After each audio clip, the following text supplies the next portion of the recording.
So you might be able to tell this to look at me, by the way, but you are looking at a recent Euro Millions winner. £2.80. It's a cheek, innit? It's a cheek, it's a disgrace, it's a scandal. £2.80 on the Euro Millions. 30p. More than what it cost me to play the game in the first place. I play the Euro Millions online because I'm rubbish with bits of paper, right? But basically, it's me plan on one day, this is how I'm going to buy a house, right? I'll wake up, I'll have that magical little email, I'll be able to buy a house, because we still live in a rented flat, me and my wife, my daughter. I can't get a mortgage, I am so self-employed. Every year I make the same mistakes. I submit as many expenses as I can for the year, reduce my taxable income down as low as possible. Every year I pay as little tax as I can legally get away with paying legally. And then it gets to the point where I try and apply for a mortgage and they're just like, but how do you even eat? And we've ran your figures through the computer, sir, and you're not even coming back as a real person. It's saying you've got the economy of a small African village with no water supply in the early 80s. It's suggesting we put a concert on for you. That's what it's saying. According to HM Revenue and Customs, I am keeping a family of 3 alive on £8.50 a year. So I play the Euro Millions online. Does anyone else play the Euro Millions online? Yeah, you'll know. You will know. Doesn't matter how little you win. They've only got one email. They send the same email to everyone regardless. They haven't got the decency. They haven't got the good grace to just tell you in the email, just to let you know you've won £2.80, you loser. No, they like to build up the hope. You're a winner! Log in now, they tell you. Log in, we can't possibly tell you what the news is in the email. If this information should fall into the wrong hands, your life might very well be in danger. Log in now, we've got investment experts standing by who can advise you on what to do with your £2.80. You can have it in one lump sum payment, or you could choose to have it in instalments of 14 pence a year over 20 years. And I get it, but it's data protection. I get they can't put the thing in the email. Just have 2 emails, that's all I'm saying. Have a second email for people like me. You're a winner, but don't build your hopes up. Don't be picking any houses, but do decide what your favourite flavour of crisps is. 'Cause somebody's getting a multi-pack. This is why I hate it. Because every time I have to log in to find out the pittance that I've won. I think added security on the National Lottery website. Username, password, Mac keychain, Bing, that goes in, not a problem. But then every time it's like I've never visited it before. Every time I have to do the robot thing with the road signs, it's often on the... I can't do the thing, can I? I have to click the button underneath. Give me an audio challenge. Type the words into the box that you hear in the following sentence. Our computer says, sorry, go.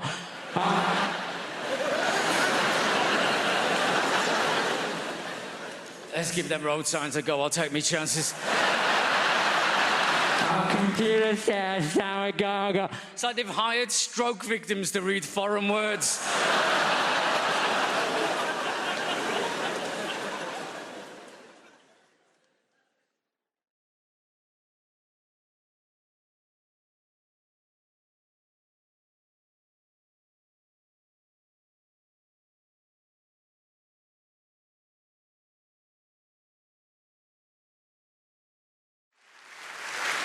I've made a list of pros and cons, because I've been spending a lot of time in brothels and prisons. Made a list of pros and cons, always good, give you a bit of balance, Con, complete loss of all feelings of hope and possibility. It doesn't sound very good, does it? It doesn't sound much fun, does it? Pro, increased plug socket access. 1-1. I say increased, it's actually total plug socket access. I've got 32 plug sockets in my house. Each and every one of them is now under my sole domain. Con, all experiences that formed the basis of my happiness and sense of self-worth are now destroyed by grief. Downer. A bit of a downer, isn't it? Pro, less recycling. I can fit it all in the green box now. It's remarkable when you take into account just how much I'm drinking. Oh, John, you're meant to heat mulled wine. All right, Your Highness, hand me the bottle and leave. Con, I'm gonna lose me house. Bit of fun. Pro, 25% off council tax. I was on that like a ferret. Dialing as the door slammed. And that's us fresh out of cons. The rest are just pros, guys. Yeah. Increased freezer space, all 4 drawers. Cheaper gas and electric.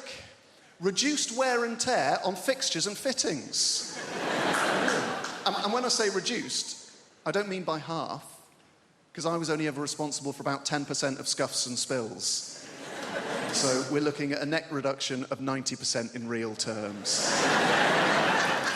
This is my favourite one. Ultimate control over where the iPhone charger cable is and why it is there. There was a time it would take hours to answer the questions, where is the iPhone charger cable and why is it there? Not anymore. Plugged in next to the bed, most convenient place to have it. Simple. Is it unplugged in the bathroom? No, it's not. It'd be a ludicrous place to keep it. There's no plug socket in the bathroom.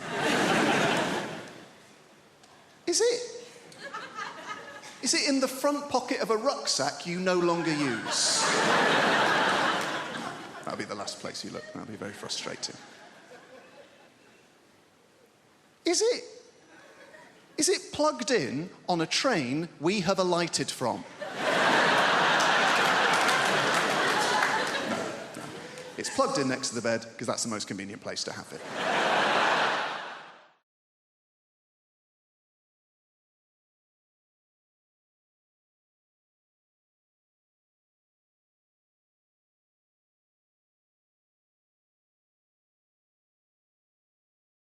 You don't get trained by our dads, us heterosexual single men, right? We don't get trained about how to cope if we're single. Or we get drenched in sort of misogynistic testosterone images, you must shag at all times. What if you can't? What if you're emotionally incapable, if that makes sense?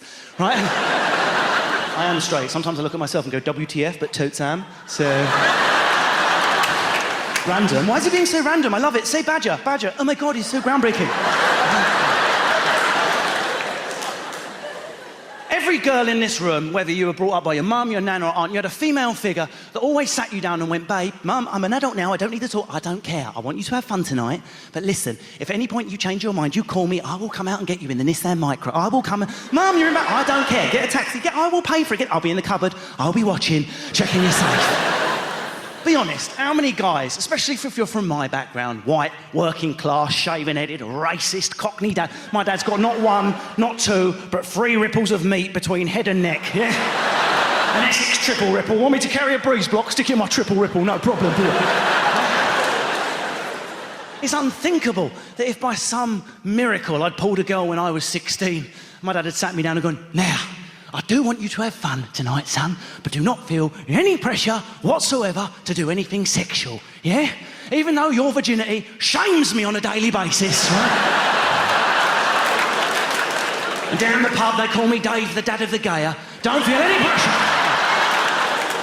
That's the only thing which trumps my dad's racism is his virulent homophobia, his fear that his eldest son might be gay. Of course, that's made me more camp. There was just streams of thin men running up to my bedroom the whole time. I was into Dungeons and Dragons till I was 21. I'm going to be a wizard tonight. Downstairs, they're up there bumming. I know they're bumming. Take it out, my son. What does Expelliarmus mean? Right. And of course, you know, the last time I did Apollo, it's a couple of years ago, it goes out, it was on TV in December, and I had to face my dad that Christmas, having brought him to life like this on stage. And I thought he was going to be angry, and I wasn't prepared for the softening of the alpha's face, yeah? Tears glistening his silver back as he waited for me in the kitchen.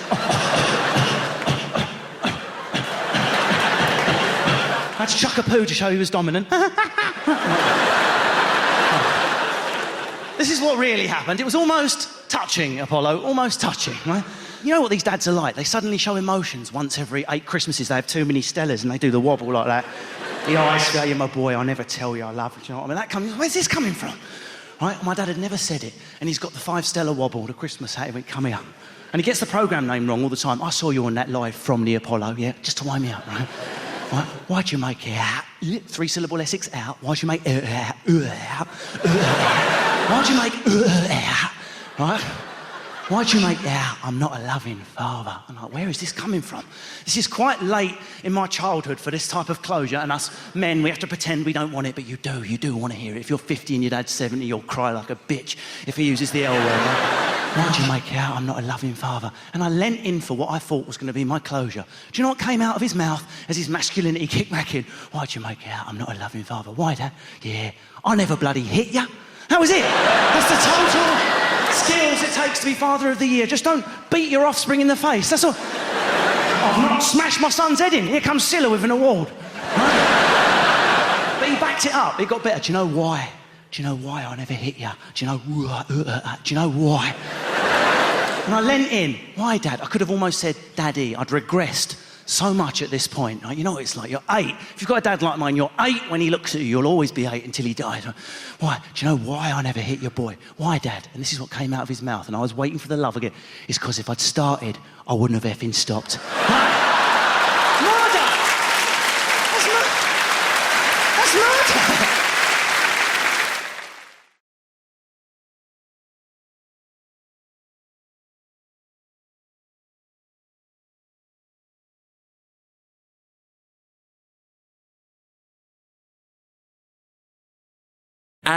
Nurse girl, could I have the psychological profile now, please? This is... Did you see something awful then? How awful. Would you like to take Lee over that side? Nick, you come over this side. I want you to look up at the screen.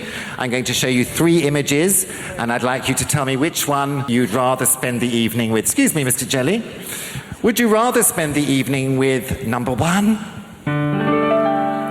a teddy bear, number 2, Tom Cruise, or number 3,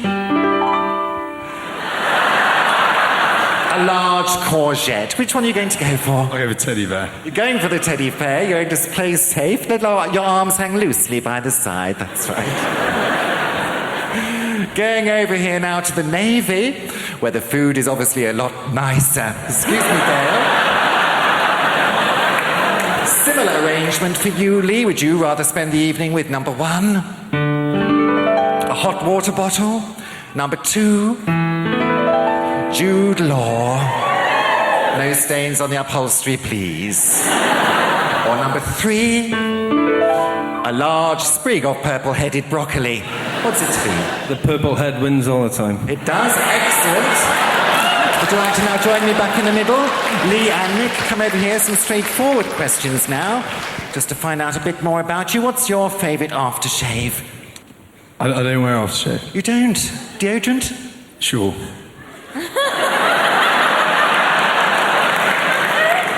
Let's have a little sniff.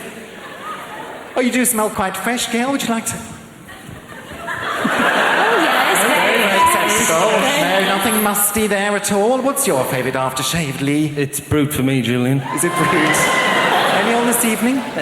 Just a touch. Oh, that's lovely. Just a faint aroma there. Would you wait until you're asked, please? And finally, what's your favourite position, Nick? Doggy. Doggy style. What sort of dog do you have? Your favourite position? Reverse cowboy. Reverse cowboy. Laughing at your own jokes there. It's like you're on stage with Billy Connolly. Now then. Right, that's it, Nurse Girl. Could I have the rubber glove now, please? For medical reasons, I'm obliged to conduct an internal examination. Thank you very much. Could I have the swabs at once? Here they come. All sterilised, open wide. Oh, I say. Lots of room in there, isn't there? What a waste. And Lee. There we are. Perfect. Get those under the microscope at once. Take Lee over to his screen. Nick, come over here. Let's see the results of your swab test first, please. Okay, nothing to worry about there. Just a couple of common or garden microbes. It's almost as if someone just filmed a lava lamp.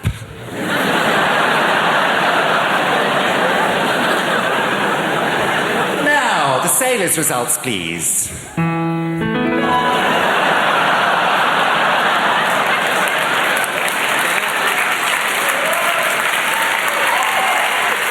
Not very nice, is it? Didn't waste your evening, obviously.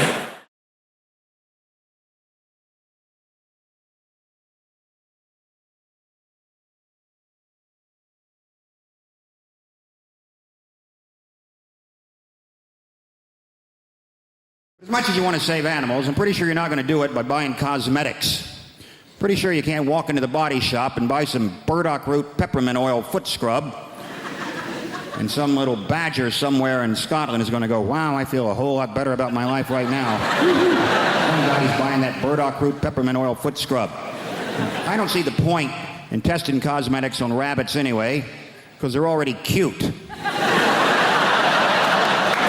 Slather some lip gloss and eyeliner all over. Now they're all gussied up like some $3 whore. There's no dignity in that for a rabbit whatsoever. You want to test out cosmetics? Test them out on big game, because they stink. Get up under a hippopotamus there and get some roll-on deodorant under his armpit. See how fresh and self-assured he stays all day, huh? Little lip gloss on a beaver. Real beaver. Stay with me, fella. Real beaver. Right? Dam-building, log-eating beaver. If he's charged through 60 logs and he's still wearing that lip gloss, that's some damn good lip gloss right there, ladies and gentlemen. You know this whole thing about, you ever meet someone famous and you tell your friends, and then they say, well, what was he like? Because all they really want to hear is that he was a prick. That's why they like to say Tom Cruise is the nicest guy in Hollywood. And I always think, well, if I was making $8 million a film, I'd be nice too. Jesus Christ. But I'm not sure he is that nice. Because I always read these articles about how he's so insular and he's into his Scientology, and he, stays at a hotel, won't make eye contact with anyone in the hotel because he doesn't want to talk about the plots to his new films. Apparently, as if staring Tom Cruise in the face, he would just crack under pressure. What are you staring at? Hey, you want to hear about my new film? You ever seen a Tom Cruise film like he couldn't figure out the plot in about 18 seconds? Oh, Christ. He's a cocktail maker. He's a pretty good cocktail maker, too. Till he has a crisis of confidence and can't make cocktails anymore. Then he meets a good-looking woman who talks him into being a better cocktail maker. A riveting piece of cinema that was. Then he's a race car driver. Pretty good race car driver, too. Till he has a crisis of confidence. Can't race cars anymore. Then he meets a good-looking woman who talks him into being a better race car driver. Then he's a jet pilot. Some of you are starting to see a pattern emerge here. Pretty good jet pilot? Yes, he was. Until he had a crisis of confidence, couldn't fly jets anymore. Then I believe he met a good-looking woman who talked him into being a better jet pilot. Then he was a sports agent. Then he was the brother of a retarded guy. He was a pretty good brother of a retarded guy until he had a crisis of confidence and wasn't so sure he was such a good brother of a retarded guy. And then he met a good-looking woman who talked him into being a better brother of a retarded guy. Then he was some kind of, I don't know what he's in now, War of the Worlds. Maybe he fights the world. And you know what? I bet he's a pretty good world fighter. But at some point he'll probably have a crisis of confidence. You're going to meet a good-looking woman who convinces him it's okay to fight the world. Could be a Scrabble player for all I care. He's a pretty good Scrabble player. Till he draws all vowels. Has a crisis of consonants. And he meets a lovely Welsh woman who teaches him a lot of words he's never heard before. I don't know about you guys, but I feel like it's too expensive to be dating right now in this economy, man. All my go-to moves for dating, I can't even afford them no more. I'm pissed off, I used to do the Netflix and chill. That was my go-to move, but that subscription is too much right now. I can't afford it, okay? If I had to downsize, I tell girls, baby, we're gonna have to Wikipedia and chill. That's my new move right now. That's where we read the plot of the movie by candlelight. Take it or leave it. Also, bring your phone. We're using your data, by the way. You better be on gift gaff.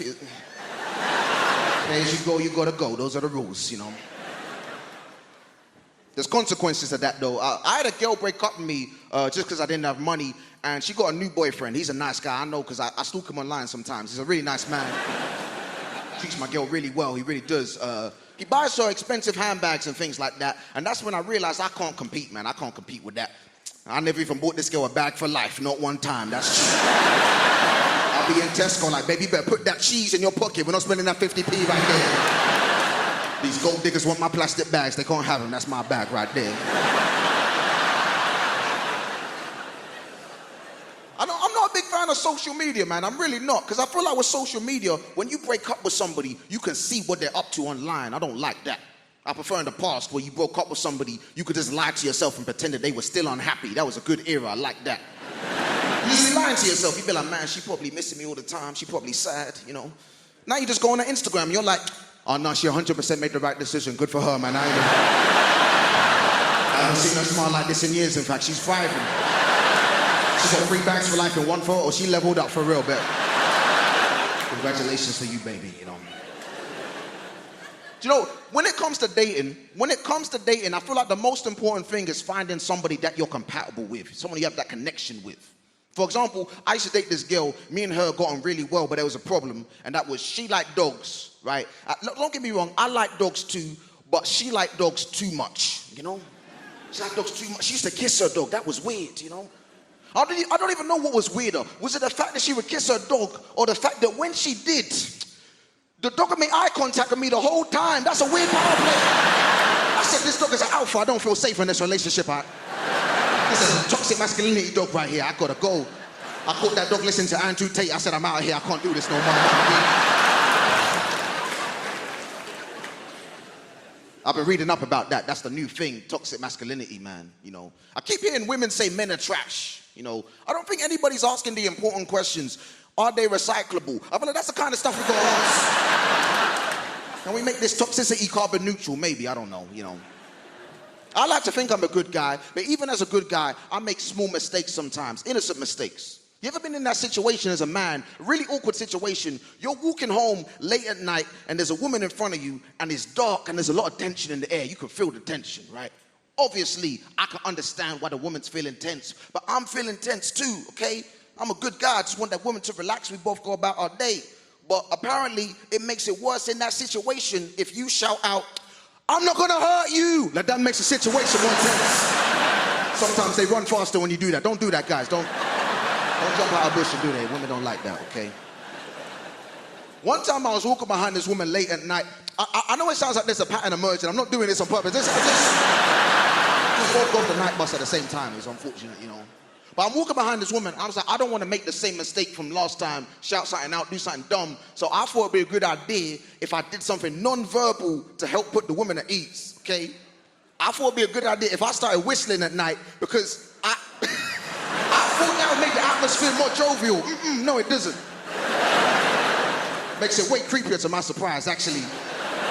Especially if you're like me and you don't even know how to whistle properly. So then you're just a guy who's blowing in the wind in the dark real slow, like... Look like a creepy dinosaur, you can't do that. You do a thing in the UK called pre-drinks. Pre-drinks, all right? Some people call it prinks, because they don't even have time to pronounce the whole word before they get on it, all right? Pre-drinks, I had no idea what it was. I had to ask my friend. I was like, Di, what the hell are pre-drinks? He said, Ignacio, it's great. We drink at home before we go out to go drinking. I said, that is the stupidest shit I've ever heard in my life. I said, why would you do this? He said, you know, just to warm up to get ready to go drinking. I said, that doesn't make any sense, all right? You don't do it for anything else, do you? You don't go, we're going to go to the cinema, pop a fucking DVD in before we go to the cinema.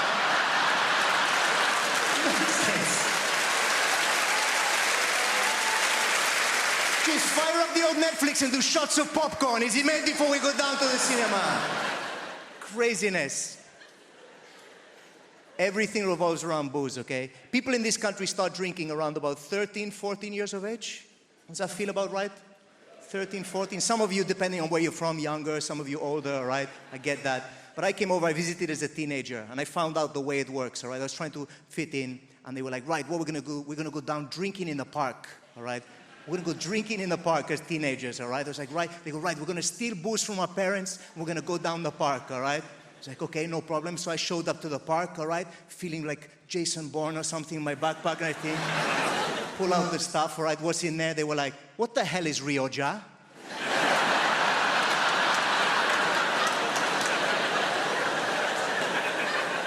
Like, it's Rioja. Does anyone have a corkscrew, actually? Because otherwise we're gonna be here for a while.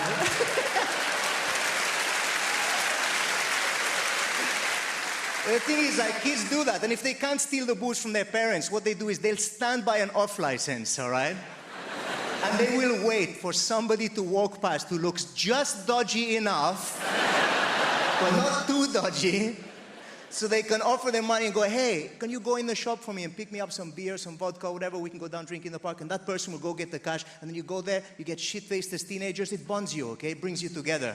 At least that was my experience, okay, back in the day. But times have changed, all right? I went to back where my mother's from, okay? My mother's from a little town in Wales called Pontardawe, all right? Don't know if anyone's heard of it. Tiny little town, Pontardawe. Pontardawe is a Welsh word, all right? Pont means bridge, and Dawe means over a shithole, okay? It's not a delightful place to move to from Mallorca, is what I'm trying to say. Right? My mother hates that joke. She's like, Ignacio, please stop saying that. They've taken all of the trolleys out of the canal, all right? Can we... But I was visiting and I was walking to see my mother and I passed an off license, okay? And there's this kid stood by the off license as I'm passing, all right? And he clocks me and I've got my guitar on my shoulder, so he's thinking, this guy's got no prospects. So he comes over to me with his cash, all right? And he was like, hey, could you maybe go in the shop? I'm like, I know where this is going. He goes, can you pop in the shop? I'm like, right. He goes, if I give you this money? I'm like, yep. And he goes, and get me some. I was like, I know where we're going. He goes, vape. I was like, what? He goes, vape. I said, seriously, vape? He said, yeah. I said, what flavor? He said, cherry. I was like, of course, cherry vape. All right, rock and roll. I go in the shop. I'm laughing to myself. I can't believe these kids asked me for cherry vape. How times have changed, all right? I go up to the counter. The guy behind the counter must have thought I was insane, all right? I'm laughing the whole way through the shop. I grab the stuff, pay for it, put it in the bag. I walk out. I'm laughing on the way out. I give the kid the bag. I go, there you go, pal. 20 Marlboro Red and a bottle of vodka. Grow up, you little shit. What is this? Vape nonsense.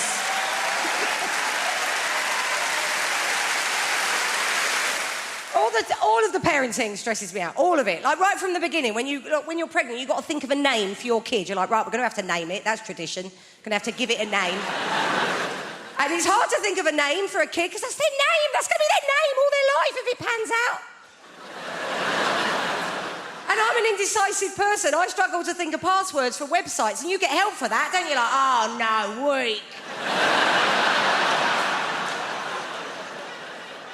And names go in and out of fashion, don't they? Some names, they can be in fashion, but they don't come back in. We all know those names. And I tell you a thing that's back in fashion now, and I find it fascinating, is virtue names, right? That is back in fashion. Those virtue names is a sort of Victorian notion that if you name your kid after a virtue, they might live up to that virtue. But that's risky business, isn't it? That's hubris. I wouldn't risk it. You could call your son Victor. He could end up a bit of a loser. Ernest, he could become a bullshitter. Grace is an ever-popular name. I wouldn't risk it. You could call your daughter Grace. She could end up a sort of galumphing oaf. Stacking her head on low beams. Falling into crockery at dinner parties. You'd be like, oh, come on, Grace. Do your laces up, babe. Stop farting. Prudent, she'll end up lip deep in debt, won't she? Chastity. Although my son is called Frank. Someone said to me, you've done it, innit? You've called your son Frank. That's a virtue. To be honest, to be above board, to be trustworthy. I was like, oh, shit, never thought of that. Could end up an estate agent now, isn't he? He's funny, Frank. I think he's funny. I would say that, wouldn't I? Because I'm his mum. He's not funny. My child's funny. Tell a joke. Look at 774 pictures of my child. But I think he's funny, right? I went to pick him up from school the other day. I pick him up every day because they get proper arsey if you don't. They do. They ring you. They're like, where are you? I'm like, TK Maxx, where are you? Oh, all right then, yeah. So, yes, I went to pick him up from school and I was late and I wasn't being very laid back that day. I was running a bit late, a bit stressed. I had my eldest with me. I had my mate's 2 kids that were coming back for tea. I thought we'd just get him and go. He's in reception. I was like, right, we'll just get off, yeah? But the teacher stopped me. She went, can you wait, actually? Can we have a quick chat? In that, you know, voice. So I had to arrange my face into one of those mum pretending to give a shit faces. I said, go on, what's he done? She said, do you want to tell Mummy what you did today, Frank, or shall I tell Mummy? He's got upset now. He's like, you tell Mummy. I'm like, what's he done? What? She said, look, today Frank stuck a digit up the teaching assistant's bottom.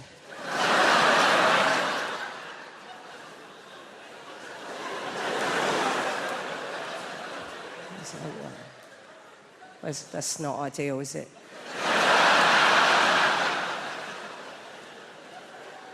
It's very difficult to know what to do with your face. I was going through all the faces in my phone.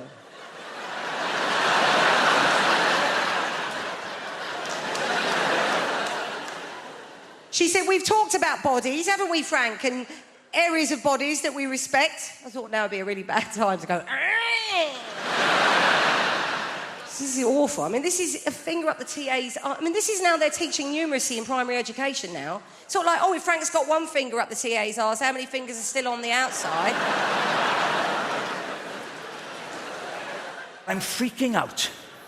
So the head hangs there for about 10, 12 minutes. Finally, the midwife says, it's almost here. It's time. If your wife gives one more push, he'll arrive. So my wife went... Baby went... I put the TV to mute. And I leapt across the front room. And I caught him. And I was the first person to make contact with our son. It was a little boy out, and he was there in my hands, all warm and new. And it's one of the most overwhelming things you will ever do. And I tell you now, I was in pieces. I was in floods of tears. My wife was crying. The midwife was crying. And your mind just becomes a mush. I mean, to this day, I can't explain why I did, what I did, next. It was so emotional. Maybe it's because I'm Welsh, I don't know. But I went...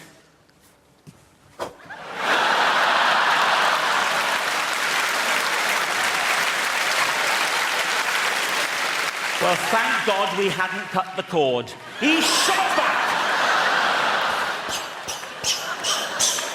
It was Junior Bungee. He ended up lying on the floor with all this umbilical cord snaking around the room back to his mother, yards of it. I thought, what the hell do we do now? I needn't have worried. Calm as a cucumber, the midwife walked over to my wife. She put her left foot on my wife's right foot and pressed hard. And just like a Hoover, the cord went... And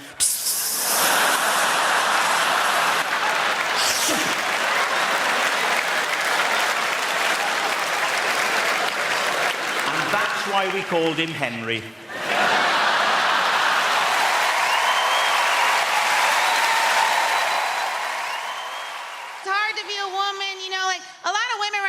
Posting naked or almost naked pictures online to show how confident we are. And in all the comments, other women will be like, you are so brave. Well, I really just think that means not a model. Also,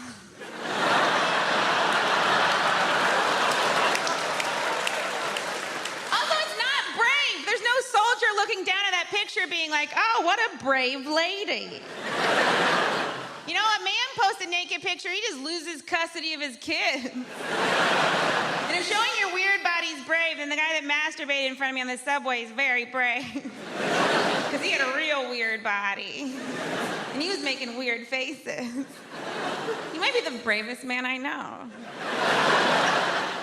But that's the thing, we're supposed to care so much about our bodies as women, you know? And there's even campaigns that we should love our bodies and be confident in our bodies. Or we could just stop caring about it. Because you know who doesn't care about their bodies? Men. You know what men are?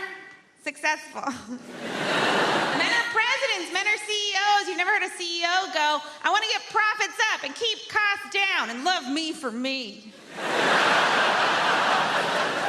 p.m. we're going to have a meeting about how I can accept the fact that I have my mother's thighs. You know who should care about their bodies? Men. You have weird bodies, men. You're gross. Your balls are gross. I've never seen a guy be like, oh, I can't wait to get his pants off and see that weird bag of stuff between his legs. What is it? It's like when you go to a haunted house and you stick your hand in a jar, you're like, please be grapes. Balls seem like a real god whoopsie. It's like when you're putting together furniture and you got a couple leftover screws and you're like, well, those were supposed to go somewhere. I guess I'll hang them from a satchel. Even the name sounds like a mistake. What are you gonna call them? Scrotum. Okay. This is how you knew God didn't care about balls at all. Everything else important he covered in bone. Balls, he was like, let them fly. You are so lucky we get our faces near them. If a woman puts your balls in her mouth, you should pay her a lot of money. And not in like a prostitute way, in like a, I don't know how else to say thank you. This is a very nice thing you just did to me. And you didn't get any pleasure out of it. There's not a single woman that's like, that's what does it for me. You were more of a saint than Mother Teresa for that. There's no way she ever did it. Over. I had to put paint on my face just to leave my home. And you guys get to walk around those wrinkly, dangly bags of crap.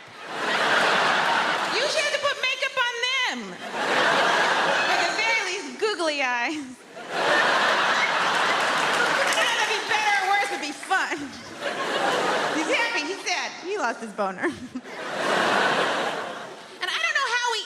You guys get away with calling our boobs saggy. Your balls are saggy. You should wear a bra. And you make it fancy.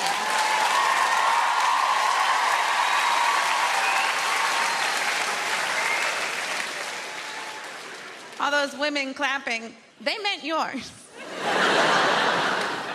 I grew up in Dudley, in the West Midlands. Yeah, a lot of people grow up there because that's the only thing there is to do. What are you doing? Growing.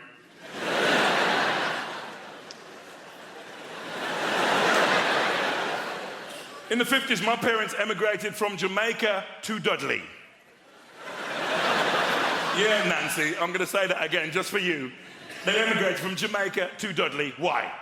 What was my dad thinking? Bloody blue sky all the time. I want hail and sleet and snow. All this joyous reggae music. Where can a man get some Des O'Connor? We need pack your bags, we're going to Dudley. They made me go to church every Sunday. The Pentecostal Church of God in Prophecy. See, that's a black name. White churches are always called things like St. Thomas's. We're all outside going, St. Thomas's what? St. Thomas's Epiphany of the Shining Light of God in Christ in West Bromwich? Now, that's a name. You arrived late for church. Sorry I'm late, I was reading the signs. It's as good as Stephen King. I went to Blue Coat Secondary Modern School in Dudley. A lot of bullying there. I mean, you know, back in the day, it was different as well. You get punched in the face, you keep it to yourself. Nowadays, you go straight to the head teacher. Peter Wilkins has been punching me every day since the start of term. I'm not going to teach him anymore. I've got a daughter, 17. She's got a pet name for me. Taxi. Yeah, because the only time I see her is in the car, and even then she gets in the back. I'm like, how was school? She's like, you're not one of those cabbies who's going to talk all the time, are you? Her childhood's different from mine. I mean, you know, when I was a kid, it felt like everybody in Dudley had permission to beat me. It wasn't just my mum. You know, I'd be mucking about in the street, suddenly, bam, Mrs. Fearon from number 14 slapped me around the face. Then she'd drag me to my house and tell my mum, Mrs. Henry, I saw Len misbehaving in the street, so I beat him for you. Do you know what my mother said to this woman? Thank you very much. I have 6 other children. Help yourself anytime. We made a documentary in Dudley about my mum last year. My brother Paul said this on camera, no word of a lie. Lynn, when mum used to beat you, we used to think it was really funny. Bastards! Where's the solidarity in that? I'm getting my arse tore up, they're eating popcorn, they've pulled up chairs. Oh, it's not as funny as last week. Mum, work the ribs now, work the ribs. Mum, Harley Shuffle, remember? Harley, Boombaye. Mum, like Popeye, remember? Febida, febida, febida, febida, febida. When Mum used to beat me, she always said the same thing. I'm not doing this for me, it's for your own good. What parents are insane? I'm not doing this for me, it's for your own good. All the white people, what kind of parenting is that? Lamar's like, yeah, me too. Oh, man. You know what I'd like to see on television? Jamaican Super Nanny.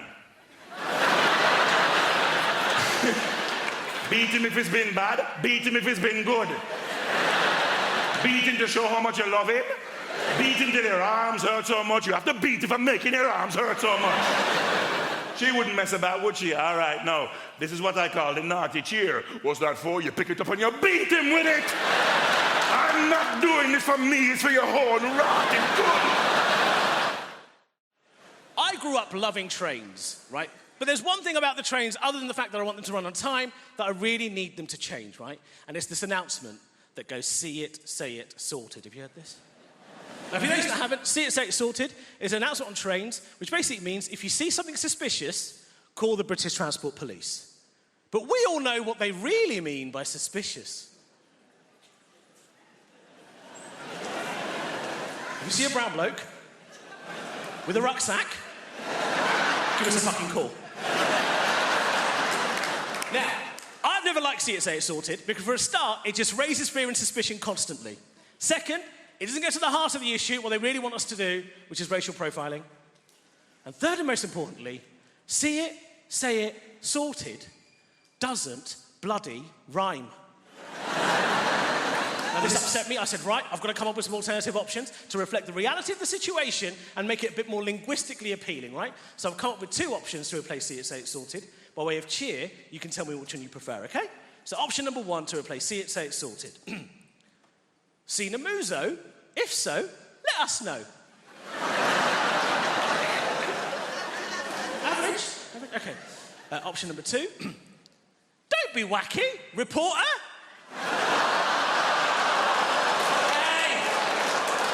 Hey! You little racist piece of... Gotcha!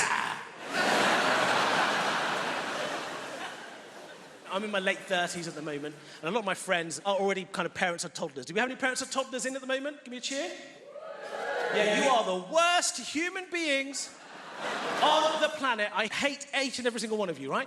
Because parents of toddlers nowadays, my God, they feel the need to show that they love their child when they're in public. Like, get on a train, you'll 100% see this. They'll be like, Oscar, we're on a train. Did you bring your bag with you today, darling? I know there are lots of people on the train, aren't there? What's that? You want to press the button even though they're waiting? Don't worry about them. I'll read you a story first, yeah, Oscar? I love you, Oscar. I love you, Oscar. I really love you, Oscar. Fuck off.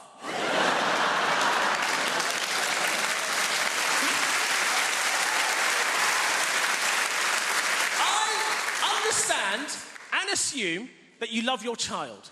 I don't need to see this performance parenting. Now, I don't have any children. I've got a little nephew. When I get my nephew along, I think to myself, I don't want to miss out on the opportunity to be a complete dick in public. So I get my nephew, I sit him down, I say, "Hello, Ali. We are on a train. Did you bring your rucksack with you today?"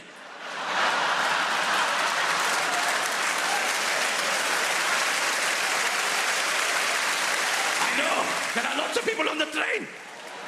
What's that? You want to press a button, do you? All the parents shut the hell up. And there's a woman in the corner going, "See it, say it, sort it."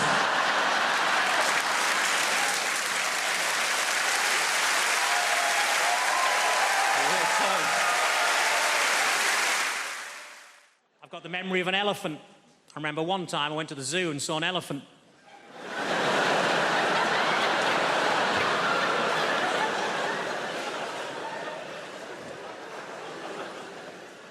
I was disappointed to find that Dunkirk wasn't actually a biography of William Shatner.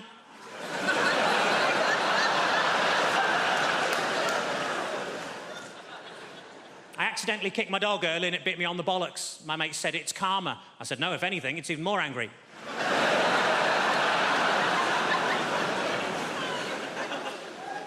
I tell you what always catches my eye, short people with umbrellas.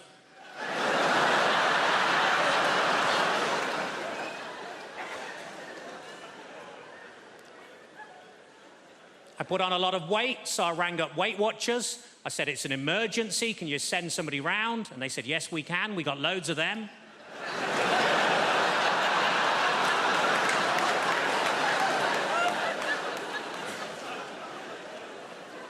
I was actually thrown out of Weight Watchers for making sarcastic comments at the weekly weigh-in. As you can imagine, I accepted the decision with huge grace, because they threw her out as well.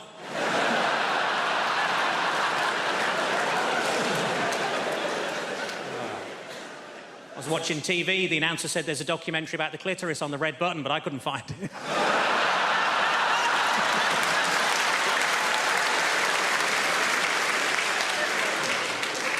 I was in a fancy lingerie shop. I said, are these knickers satin? He said, no, they're new.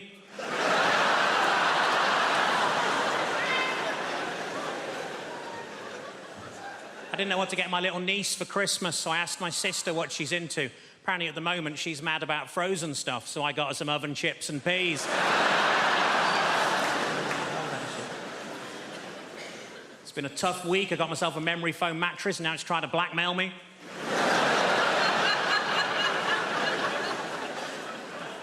As a child, I was made to walk the plank. We couldn't afford a dog.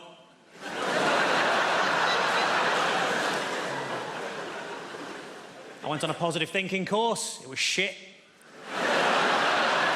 You would be. And it was half empty.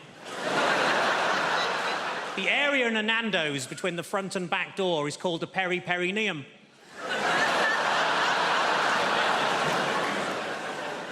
What I like most about that joke is that people who know what a perineum is usually haven't heard of Nando's.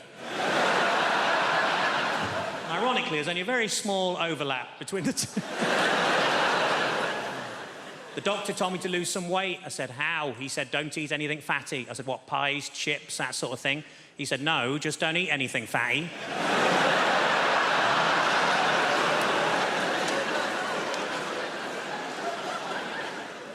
Old lady names are very much back in fashion at the minute, like Lily or Elsie or Rose, and we wanted something like that for our daughter, but we couldn't decide, so in the end we just called her Nan. So we shall grow into it.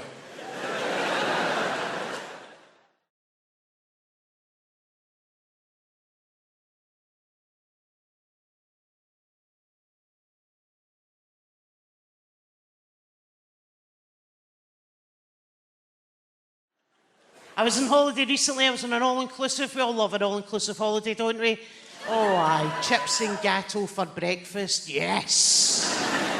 I always think it's amazing. I can always identify where people are from on an all-inclusive holiday. It's fascinating for me. Like, the Italians. You can always tell the Italians because they could put on a bag of rags and look amazing. Then you can see the Germans, and they're quiet, and they're reserved. And then there's us, the British. That's interesting, isn't it? Because we all want to become pals with each other. I've had a pen pal in Woking for 25 years that I met in Lanzarote. But it was a really, really interesting for me because there's a way I can always tell if someone is from the south of England on holiday. And it's I don't need to hear your accent, nothing. The way, number one, I will tell if you are from the south of England is it will be 9 o'clock at night. It's 28 degrees. The moon and the stars are out. And you come out wearing a wee jumper. Because it gets a bit chilly. It's 28 degrees. The moon's out. I'm Scottish. I'm like, past the factor 50 hen. I do not trust the moon burn. Get me the factor 50. Then there's another way I can always tell someone is from the south of England. You and I are on an all-inclusive holiday. We can eat as much as we want. And they will go to the bar and they will order a half pint. No, you can't order a half pint in Scotland. Next time you visit Scotland, try and order a half pint. That is one of the most tense conversations you will ever have. About 3 months ago, I went to a bar in my home city of Glasgow, and I says to the barman, can I have 2 pints of lager and a half pint of lager? And he looked at me, and he went, what was that? I said, it's 2 pints. He went, no, just the last one. I went, it's just a half pint of lager, mate. Hold on. Come here. Tell him. Just the last one. I went, it's just a half pint of lager. Is that for you? It's for my pal. Huh? Are they on antibiotics?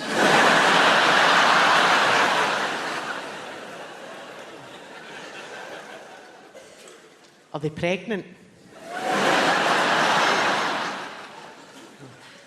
Would they like a colouring book and crayons with that?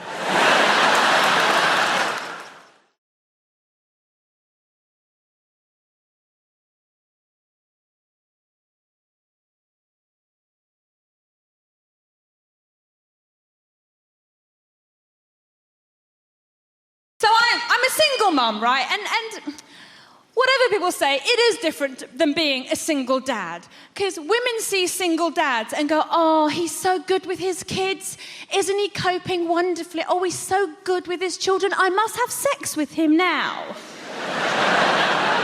Whereas men see single mums and they go, run him out, baggage! I went on a date with a guy that called my little boy baggage. He's 3. He's not baggage. He's hand luggage. He just fits in the overhead lockers. It's kind of perfect. Recently, my brother said, look, Shap, you've been separated for ages now. You really need to find yourself a new fella. Why don't you go on the internet? Because my brother found his girlfriend on the internet. I think it was eBay. So I joined an internet website, and to my surprise, right, on the online form that you had to fill in, one of the things you had to tick to see who you wanted was racial preference. And it said white, Caucasian, 3 boxes, not important, decidedly important, absolutely crucial. And I thought that's a little bit weird because your photo's up there in the first place, so you can just be racist in private. You know, why hurt anyone's feelings, right? So I want to show you this. I wrote an email to the administrator of this website. I wrote him an email, basically, in a nutshell, going, what are you on, mate? And he wrote back, going, the choices we provide on our matching algorithms, I had to look that word up, nothing to do with sex, are for our users to find the perfect match. They are in no way indicative of someone being racist at all. White, Caucasian, absolutely crucial. All right, so I wrote back going, shut up, a bit more coherently than that. And then he wrote back and said, some people are more stringent than others. when it comes to finding a partner. Doesn't that sound like a real dig at me? Like, oh, you'd shag any old colour. We merely help them find the right person by enabling them to measure height, weight, occupation, level of income, and ethnicity. Thing is, height, weight, occupation, level of income, they're all things that can be measured. How do you measure ethnicity? I had no idea how to measure my own when I was filling out the form. I had to look on a Dulux colour chart. Turns out I'm natural calico. This correspondence went on for quite a while, right? And tell me if you think I went too far. Eventually, I sent him a copy of the Nuremberg race laws. I'm not saying that this website is a Nazi organisation. I just think we should nip things in the bud at source. He wrote back to me and said, "Dear Shappy, I've enjoyed our correspondence. I have now noticed your name is Shappy Corsandi. Might you be the same Shappy Corsandi I saw on the Michael McIntyre Comedy Roadshow? If so, I am single." And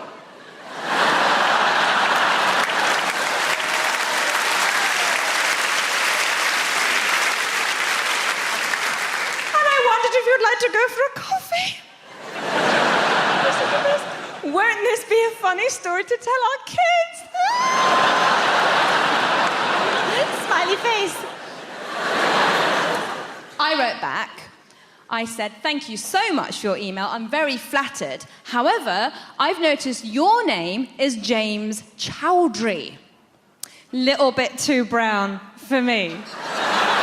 The most sexually adventurous thing I ever did, I did it when I was single. When I was single, I ordered the #1 vibrator on the Love Honey website. And the Love Honey website is a sex toy website, for those of you pretending not to know. I kind of ordered it out of spite, right? Because one of my exes called me a prude, which I think is such an extreme thing to call someone. I don't think I did anything to warrant that. The only thing I can think of maybe is once I said that I don't like morning sex. That's not a big deal. That doesn't mean that I'm not sex positive. I just don't think you should do something that disgusting in the morning. Not whilst the blackbird is singing his morning tune. But I went on the website. It was late at night. I just ordered the first one on the list because I thought that will be good. That will probably be quite nice. The thing that arrived is so terrifying. It plugs directly into the wall. It has one of those on the end of it. It uses mains electricity. It needs to be pat tested.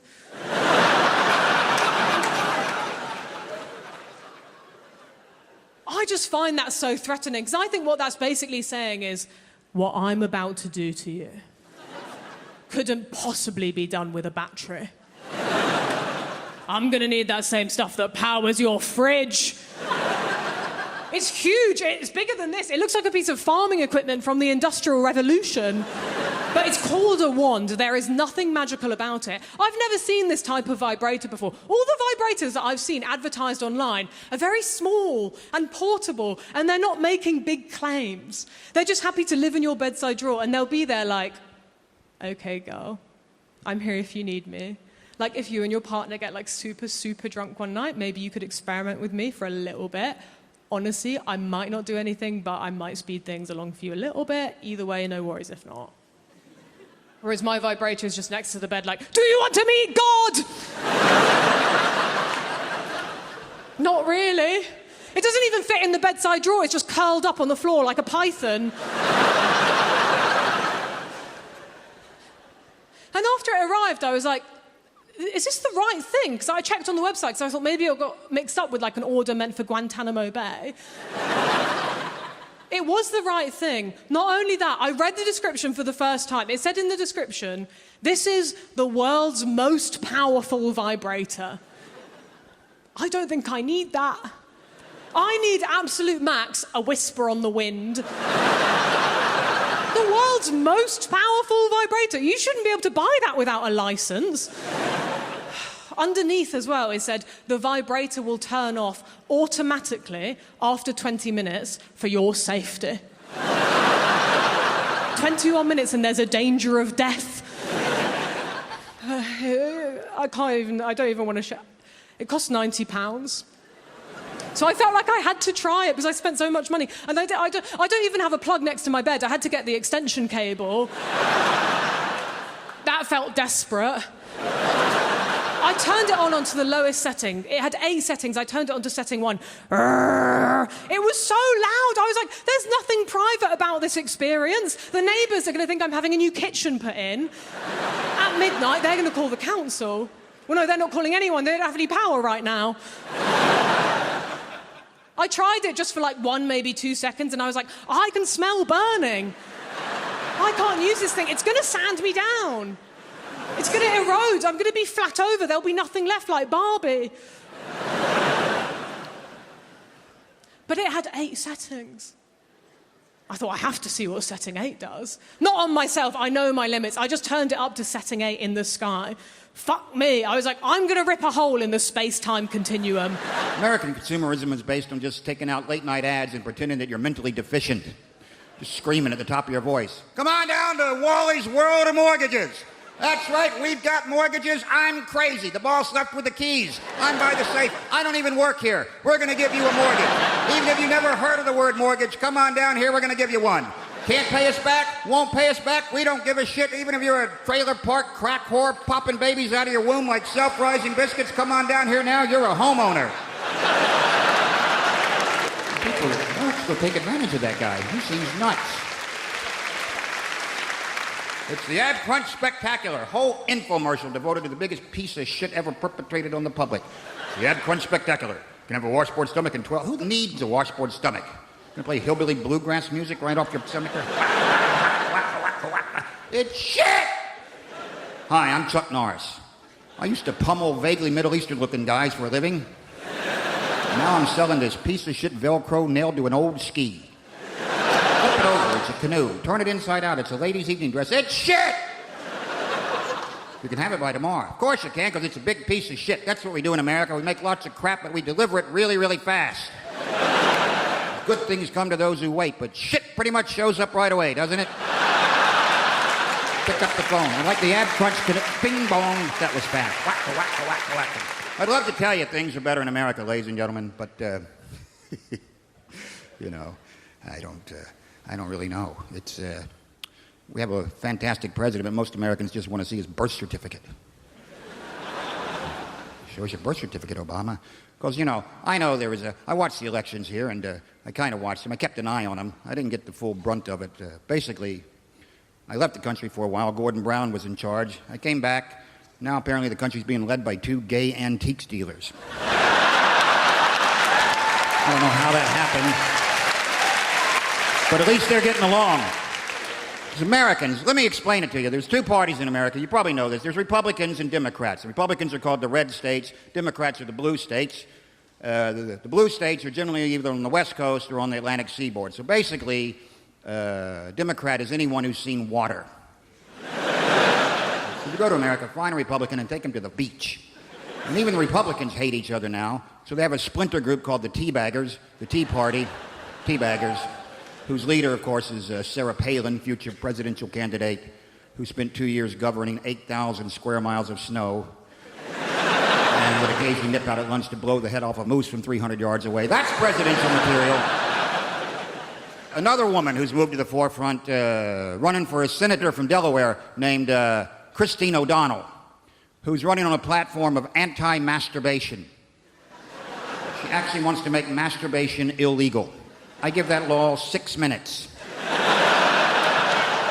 Because the Bible says it's wrong. These are her exact words. Well, if my husband has figured out how to please himself, why am I in the picture? I got news for you. You're not. No man ever whacked one out of the ballpark thinking of his wife, ladies and gentlemen. You'd be thinking of anything. You'd be thinking of a 300-pound Bavarian milkmaid strapped over a barrel, or you bang her with a kayak paddle wearing a Burger King paper crown and making her call you Mr. King Big Daddy Spanky Bottom. As you're about to shoot a ropey parabola of man jizz onto her ham hock buttocks, David Hasselhoff walks in dressed as a Luftwaffe pilot and says you've got a tax refund coming. And if that's wrong, I don't want to be right.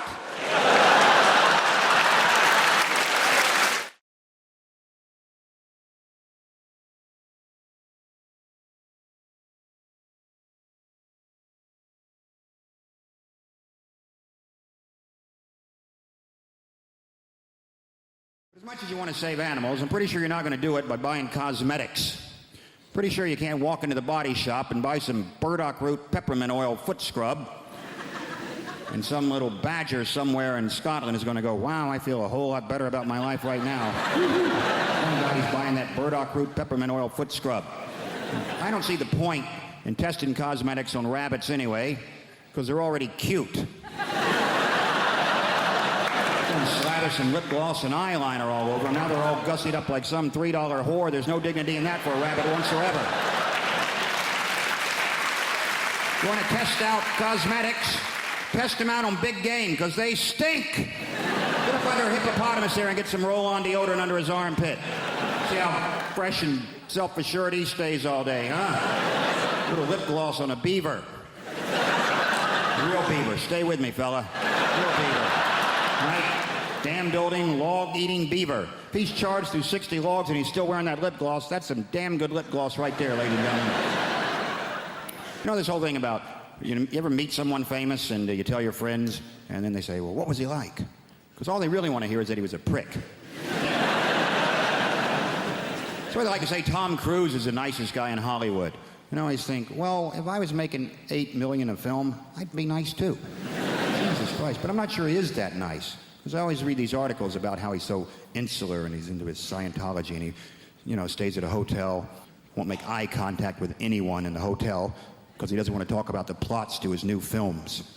Apparently, as if staring Tom Cruise in the face, he would just crack under pressure. What are you staring at? Hey, you want to hear about my new film? You ever seen a Tom Cruise film like he couldn't figure out the plot in about 18 seconds? Oh, Christ. He's a cocktail maker. He's a pretty good cocktail maker, too.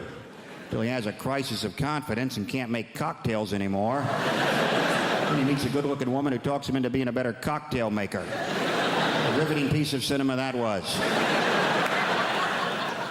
Then he's a race car driver. Pretty good race car driver, too. Till he has a crisis of confidence. Can't race cars anymore. Then he meets a good-looking woman who talks him into being a better race car driver. Then he's a jet pilot. Some of you are starting to see a pattern emerge here. Pretty good jet pilot? Yes, he was. Till he had a crisis of confidence, couldn't fly jets anymore. Then I believe he met a good-looking woman who talked him into being a better jet pilot. Then he was a sports agent. Then he was the brother of a retarded guy. He was a pretty good brother of a retarded guy till he had a crisis of confidence and wasn't so sure he was such a good brother of a retarded guy. And then he met a good-looking woman who talked him into being a better brother of a retarded guy. Then he was some kind of, I don't know what he's in now, War of the Worlds. Maybe he fights the world. You know what? I bet he's a pretty good world fighter. But at some point he'll probably have a crisis of confidence. You're going to meet a good-looking woman who convinces him it's okay to fight the world. Could be a Scrabble player for all I care. He's a pretty good Scrabble player. Till he draws all vowels. Has a crisis of consonants. And he meets a lovely Welsh woman who teaches him a lot of words he's never heard before. I was such a fat kid. My mother used to buy bathing suits with blowholes in them. It was just...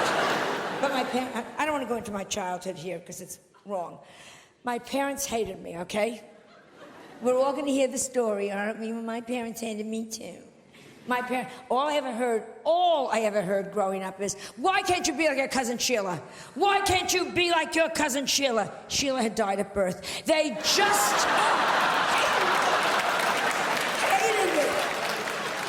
Whenever we would go like in front of a street, each parent would take my hand, hold our hand, and we're crossing the street, and then they'd swing me into the traffic. They used to say, take candy from strangers. Ask the funny man in the raincoat, does he own a van? It is just... No, I had a very bad childhood, and that's because, and I'm sure none of you give a damn, but I was the only Jewish kid, this is the absolute truth, growing up in an all-Catholic neighborhood. You know what that's? The Irish people. Only Jewish kid in a Catholic neighborhood. You know what that's like? You were all doing Hail Marys, I was doing Hail Murrays. I mean, it was just... No Christmas tree? No Christmas tree. Do you know what that's like when you're the only kid without a Christmas? Because everybody has Christmas trees. And nowadays, it's like, well, we do it for all faiths. That's such bullshit. Yeah, we walk into an office building and there's a Christmas tree and there's a menorah. Bullshit. The Christmas tree goes up, up, up, up, up, up, up, up, up, up, up. There's like a little shitty menorah with 2 orange lights that some angry Puerto Ricans lit backwards. I mean, yes. Juan, you lit those lights backwards. Fuck you, you killed our Lord. I mean, it is just... So, I'm at the age where I figure, screw it, I'm gonna have a Christmas tree. I got the biggest Christmas tree I got a 2-story high Christmas tree. I put everything you could think of on that.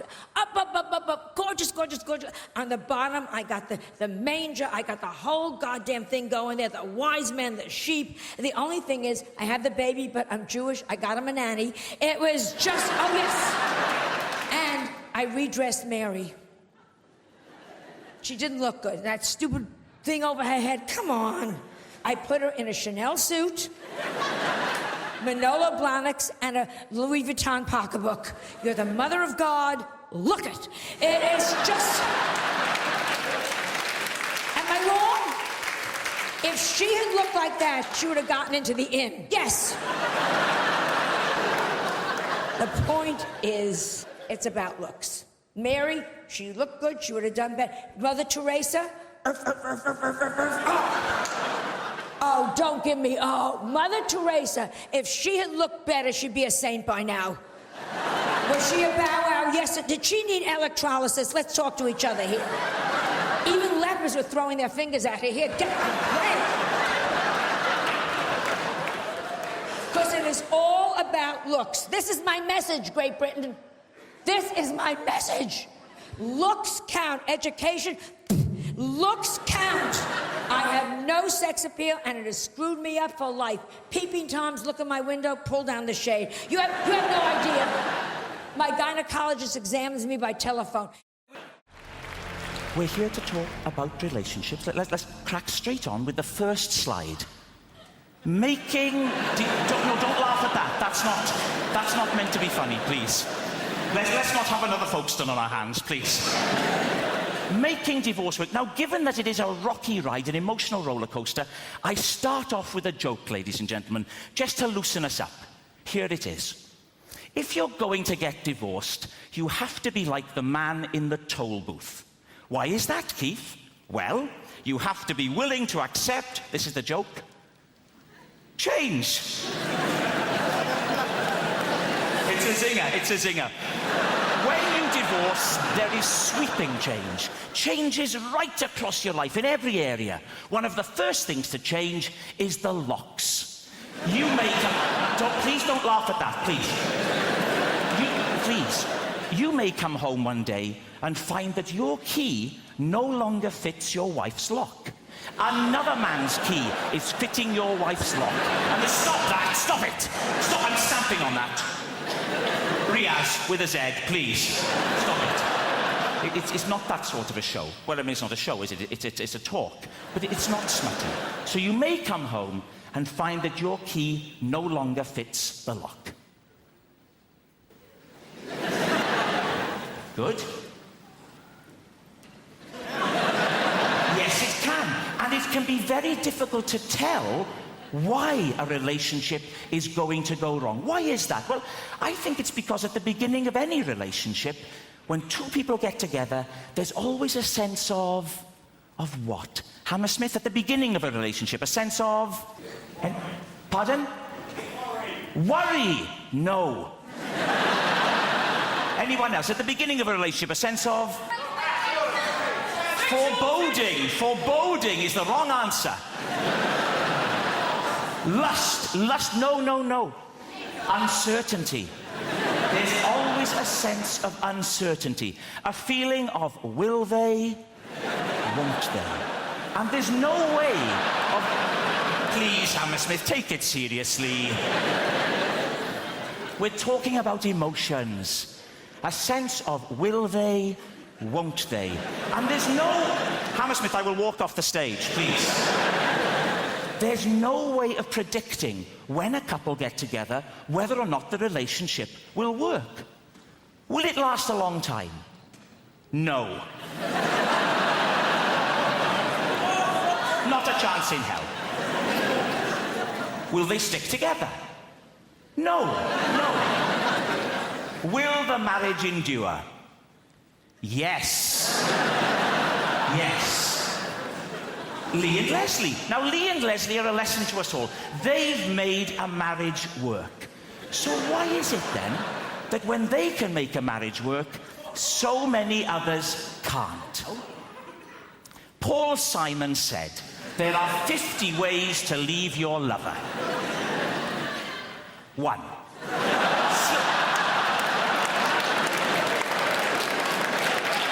Hammersmith, time out. Please start to take it seriously. 1. Slip out the back, Jack.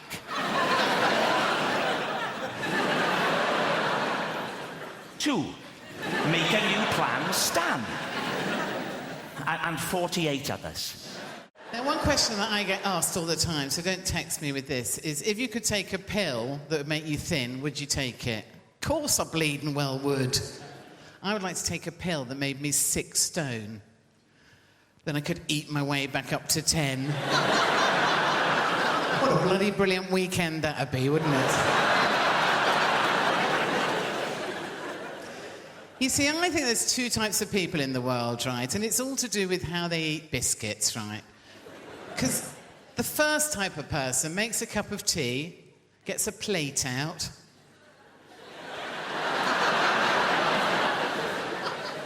opens the packet of biscuits, takes 1 biscuit out, puts it on the plate, and eats it very daintily off the plate. Folds the packet back up, bit of sellotape over the top to keep it fresh for next month. Now, those sort of people should be executed, shouldn't they? Because the rest of us get a packet out, eat the whole fucking lot without taking the cover off, do we, really? And consequently end up looking like me. Because I've always had a weight problem. You know, when I was a teenager, I remember going to see the careers mistress, and she said, what do you want to do? I said, well, I'd like to be a nurse or get married. She went, better be a nurse then.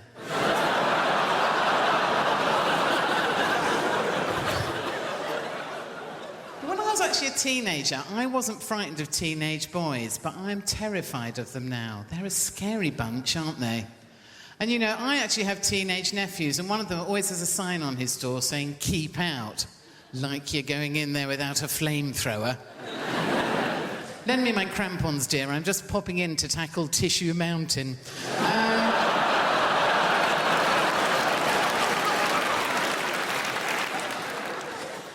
And, of course, the worst thing I think you can do with teenagers is try and kind of get down and speak their language. They hate that, don't they? Which is why I quite like doing it. And I actually found this out to my cost last year, right? Because I went around for months going to people, would you look at that minger over there?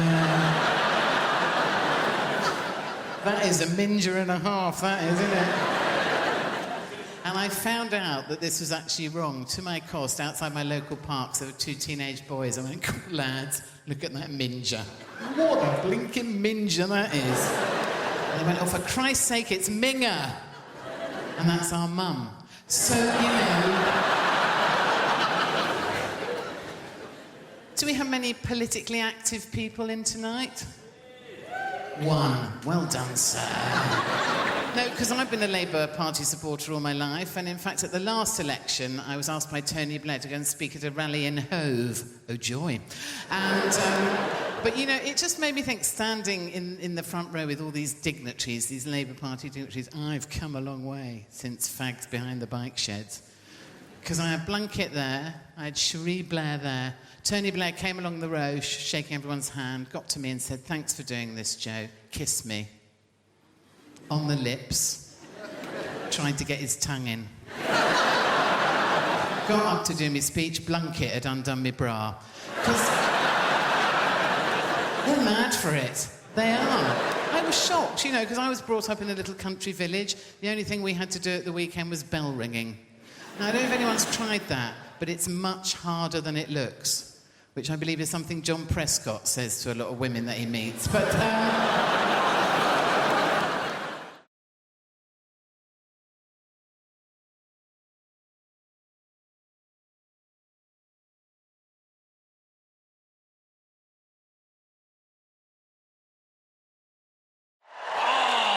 have a great show for you tonight. We have a fantastic show. Very funny comedians. I know funny. I do very funny. People always ask me who I think is funny. That's the number 2 question I get asked as a comedian. The number 1 question I get asked as a comedian is, have you ever died? As soon as you tell someone you're a comedian, first thing they want to know, oh, you ever died? Oh, what's it like when no one laughs? Oh, tell us about the worst gig you've ever had in your life. Please, relive for me, in minute detail, the worst moment of your professional career. Have you ever really died? It's like saying to a doctor, tell us about the last patient you lost. What happened? With the family crying. I bet they were they? Yeah. People are such ghouls. It's the number 1 question. Have you ever died? Number 2 question, though, is what makes you laugh? People always want to know that from me. Who do you think is funny? And that's a nicer question. That's more understandable. You know, I make people laugh. People want to know what makes me laugh. In the same ways you might say to your hairdresser, who cuts your hair? Or you might say to someone in an Audi, who do you think drives like a cock? Same kind of thing. I like that joke. It's a short joke, it's a sharp joke, and also with that joke, I get to spot every Audi driver in the room. I can just see a pinched expression on your face there. All right, no need to be like that about it. I've done well for myself. It's a very reliable machine. And the fact that I can tell you're an Audi driver by the expression on your face means technically you've just given a form of indication. So well done. Good for you. Who knew you could do it?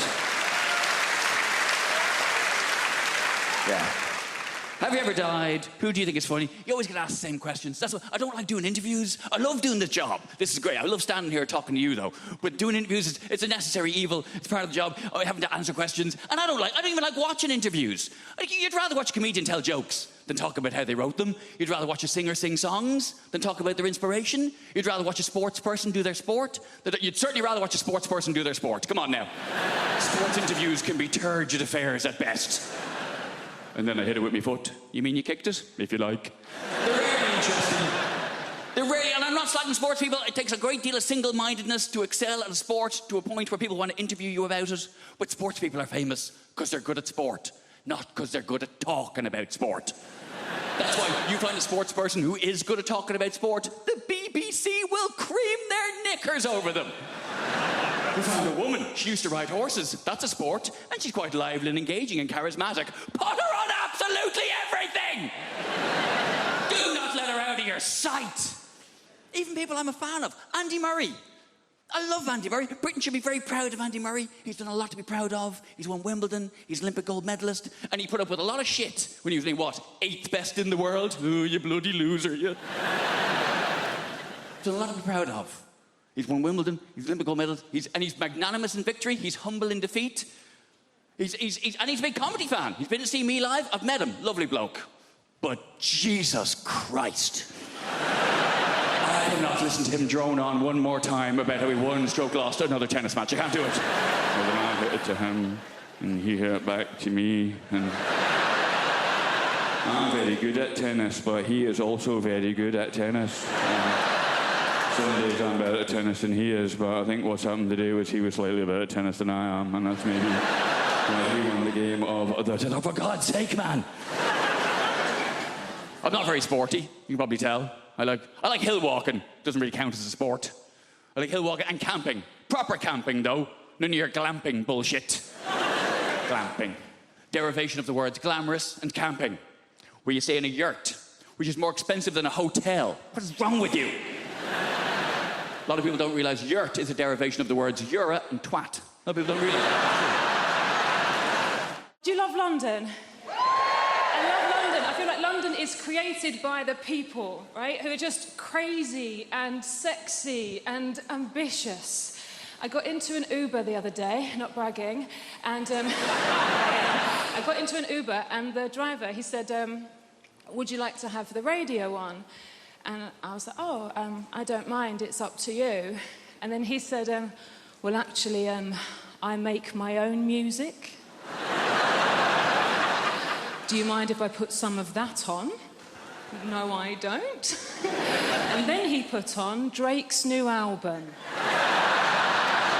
I wonder how often it works. I wonder how often there's a middle-aged white woman thinking, oh, well, he looks like Aladdin and he sounds like confidence personified. Pull over and jump in the back, Nikolai. I'm having a good life. I have recently started doing yoga, which is just change. Yes, woo for the yoga over there. Are you a team? Come to... I'm new to it. I love it. Yoga has changed my life. It's brilliant. Yoga is my new drug. My old drug was drugs. Which I'm not going to say anything positive about because it would be incredibly irresponsible. I'm not going to say anything positive about drug taking. What I will say is I didn't take MDMA until I was 32, and it was such a relief to know I could be happy. Just to see the equipment's broken. But yoga is nearly as good, and there's no downsides. It's given me a whole new language. My favourite new word is namaste. Yeah, it's a very old word, it's very sacred, and it means the yoga has finished now. And then you're allowed to leave. I think that the key to being happy as you get older is self-acceptance. Like, I have to accept things about myself now. Like, I'm 36, I thought I would have children by now, and I don't. In an ideal world, what I wanted to self-fertilise. I wanted to have children that were exactly my genetics so that I could show them to my parents and go, see, it was my childhood, they're fine. Science can't do that yet. And then I had a crazy day last month where I just thought, I'm just going to buy some sperm. I'm just going to buy some sperm off the internet. I've got a good job. I'm just going to buy some sperm. Guys, sperm is so much more expensive than I thought it was going to be. It is tens of thousands of pounds. We are all wasting a valuable resource. 17-year-old me would have been a millionaire if I'd learned how to catch it and chuck it in the freezer. It's a shock. I do think self-acceptance is the key. Like, there's things about myself I don't like, but I just have to accept now that they're not going to change. This is who I am. Like, so for instance, I don't like art. I think art is rubbish. I think lots of people think art is rubbish, but we're too worried of looking stupid, so we go along with it. I think that the worst art form is theatre. Right, okay, I can sense how unpopular this opinion is. Hear me out. I think theatre is diabolical. Look, I do, look, and also, I'm aware, if you are a performer of some kind, if you're an actor, look, please don't be offended. I don't mean being in the play. Obviously, if you're the person in the play that gets to put a wig on and walk up and down and move your arms and project your voice, saying things like, I think you'll find you're contradicting yourself, Alan. Fun. Having to watch it. Dear Christ. I can't concentrate. I can't lose myself in the story. I know that it's not real because I'm surrounded by people eating crisps. And they don't let you look at your phone. So all you're thinking is, well, how long has it been? I've realised that the musician I want to be is the drummer from Coldplay. I want to be the drummer from Coldplay so badly because that dude is rich as shit and no one knows who the fuck he is.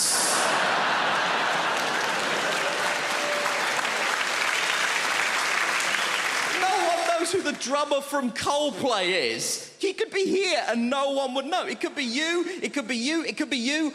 I'm not sure it's an Indian woman, but it could be. We don't know.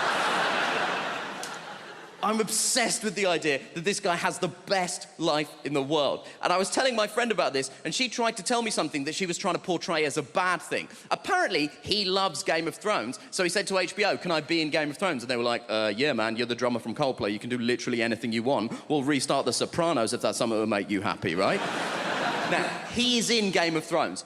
Confession time, I don't watch Game of Thrones, but even I know the Red Wedding is an important episode of Game of Thrones, right? He is in the Red Wedding. Guess what he is doing in the Red Wedding? He is the drummer in the wedding band.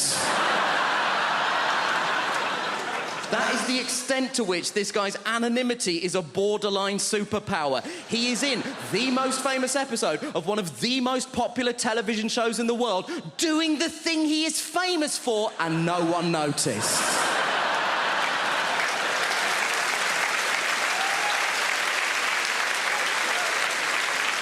That is Kaiser Soze shit.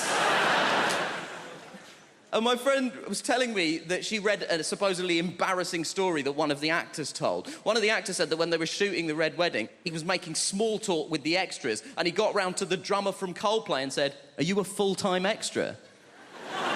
And the guy was like, "No, I'm a musician." So he said to the drummer from Coldplay, "You played on anything I might have heard of?" To which the drummer from Coldplay was presumably like, have you heard of All Music? Because I'm basically the drummer on All Music. And my friend tried to tell me this, like this was a sad thing. She was like, oh, this guy's in Coldplay, but no one knows that he's in Coldplay. Isn't that sad? No.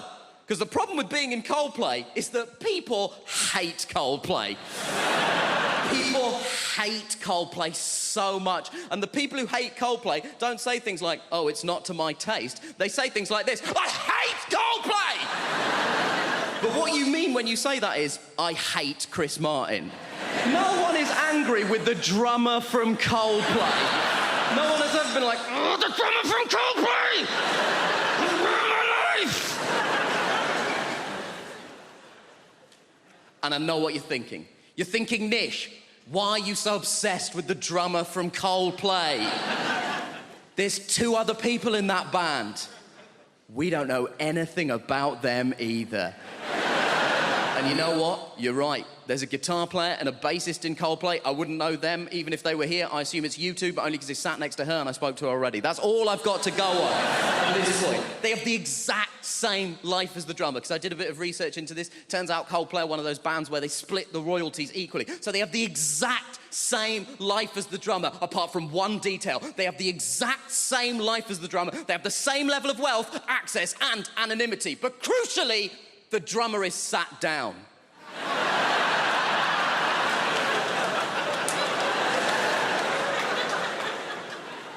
And that is the dream.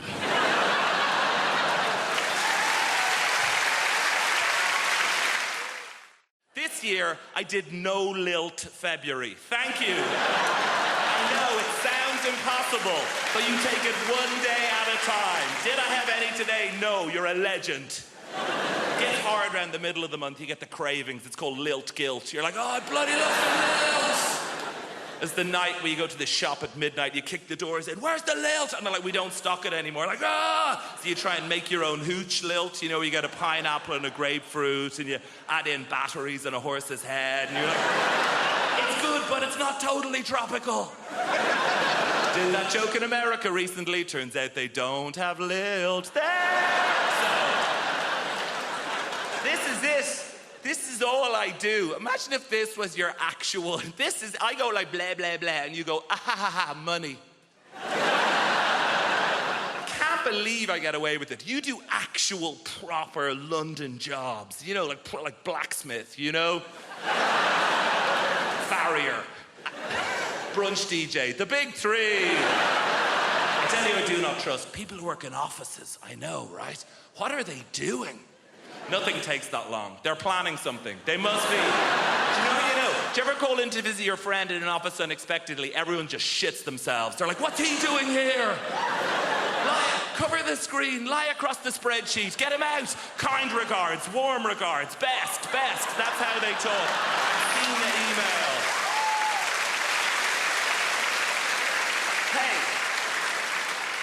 I know what it's like in the real world. Look, sometimes I check in your world. Oh, gross, back to showbiz. And...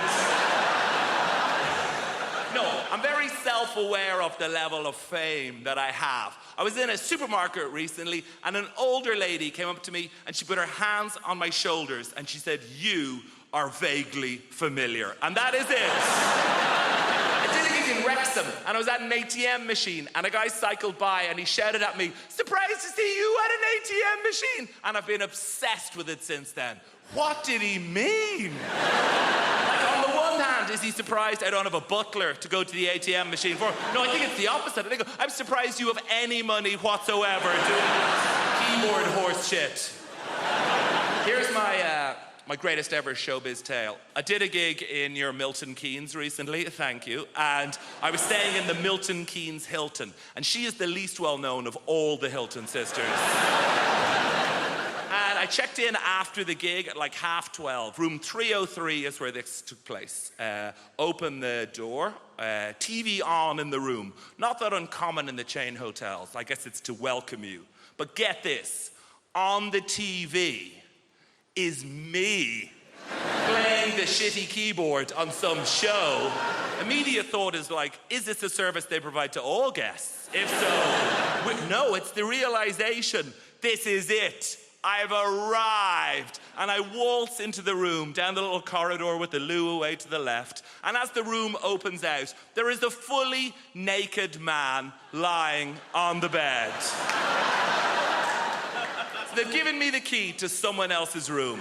But he is lying there, watching me on the TV.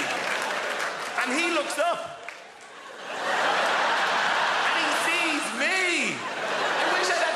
To think of something smart. What I say is like, oh shit, sorry about it. I could have said anything and I'd be a legend. I could have been like, oh, you enjoying this? Ah, no boner. And just walked out of it. The problem is the builders, my dad's mate, he's a proper geezer, proper South East London geezer. One of those builders, you know that walk? Just walks like that. His legs like he's got a pool table between his legs. And he walks like that, and also he's got those really thin jogging bottoms. You know those like grey jogging bottoms that builders wear? I don't know where they get them from. They're so thin, and it just grabs onto anything that's there. It's just I feel like I'm getting stared out by his knob and balls as he comes in. And sometimes it's weirder than him being naked. I don't know why. It feels more intrusive. He's like, hello, son, what we got here? I don't know. Everything's... Walking around like that. I reckon I could draw his knob and bollocks from memory better than mine. So he's coming like that, and I'm like, oh, God. I go, do you want a cup of tea? He goes, yeah, I'll have a cup of tea. I went, how many sugars? He went, 13. That's not a cup of tea anymore, it's a pudding. That's an angel delight of a tea bag, innit? 13 sugars, I'll make sticking it in. It's about 3 quid's worth of sugar. He's only come round for a quote, it's already cost me. I put 14 in to test him. Give it him. He went, it's a bit sweet, isn't it? You winding me up, you're normally on 13, you greedy bastard. Old type 2 Terry's come round and it's a bit sweet for him, is it? When are you going to do this job? I want it done before your foot comes off, all right?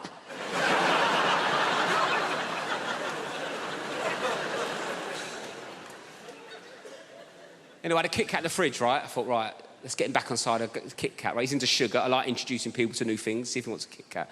4-finger Kit Kat. Like, how would you eat a Kit Kat? 4 fingers? I've said that wrong, haven't I?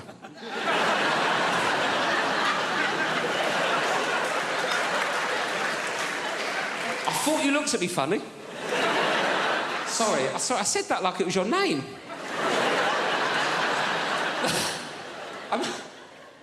What I meant to say... I don't know what I meant to say. I meant to how would you eat a 4-finger Kit Kat? But I went, how would you eat a Kit Kat? 4 fingers.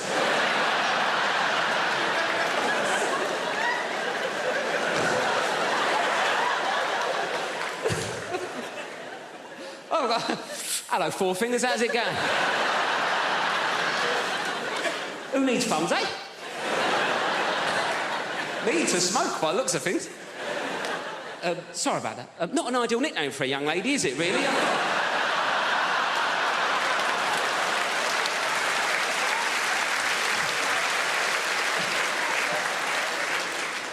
So what would you do? 1 finger at a time? Is that what you'd...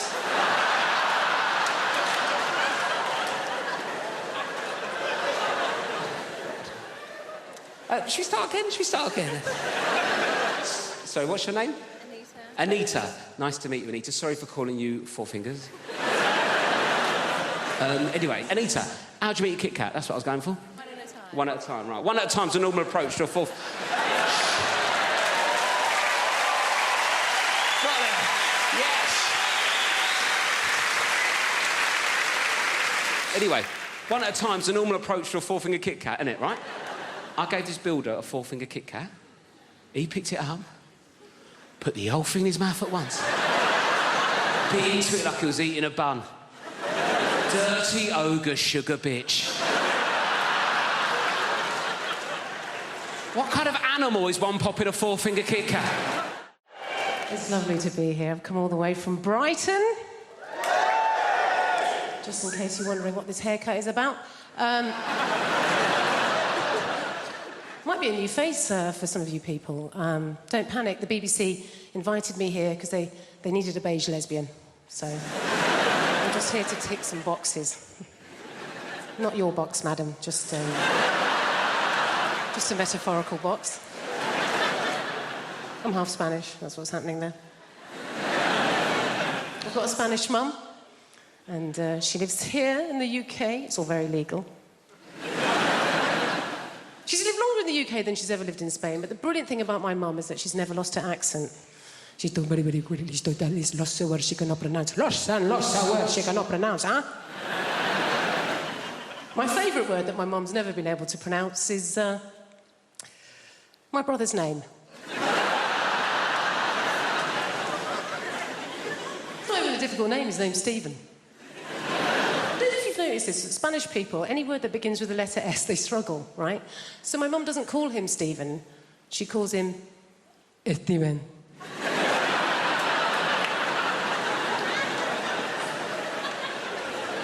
What's his name, Mum? Steven. Is it? Isn't it just Stephen? Jennifer, I know his name is my son. It is Steven! You don't want to mess with my mum. She's not like British people here in this country. We can be quite passive-aggressive, can't we? She's just very aggressive woman. I don't know how my mum's never really coped in this country, and I think it's because, like a lot of Mediterranean people, she's quite loud, yeah? She's got one volume, it's like this. Hello! How are you? Whereas in this country, particularly if we're middle class, we tend to be low talkers, don't we? We don't like to raise our voices, do we? Why? Because we've got money.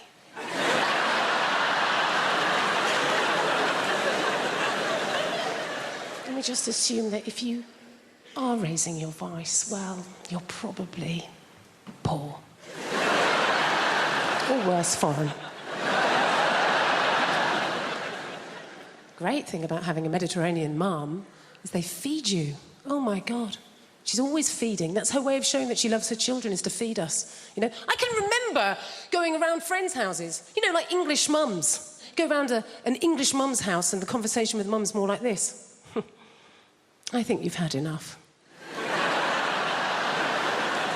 My mum will feed you till you puke. Anything can be going on in my life and my mum will relate it back to a meal that she's cooked. Do you know what I mean? Like, so good or bad, particularly if I'm depressed. If I phone up my mum and I've had a terrible day, yeah? I phone up my mum, conversation always goes like this. Oh, Jennifer, my God, I'm so sorry to hear that you're having a hard time right now. But you know what? Don't worry, okay? I made a soup. Come home. You sound hungry. I made a chicken curry, I made a lamb tagine, I made a casserole, Jennifer. I made some tortillas, some paella, some curry, Jennifer. You love the curry, maybe some meatballs, some pork ball, beef ball, aniseed ball, banana ball. You're a lesbian. You don't eat enough balls. Please, come home. Eat my balls. We've moved now. We've moved to a place called Pinner. We only moved to Pinner because the estate agent said to us, he said, oh, Pinner is a lovely part of West London. West London. We get Welsh telly. It's not London, but it is very nice. One of the things I like about where we live is it's very multicultural. I think that's one of the brilliant things about London. I think multiculturalism is something we really have to fight for. Like the school my kids go to, it was very easy to pick a school for my kids because obviously we just picked the one with the highest ceilings. But the school they go to, it's a really nice school and it's very diverse. Like we have a mum's night out once a month and all the mums from the school go and there are women there from every economic background, every race, every religion. And we have a fantastic time, and the Muslim mums drive us home.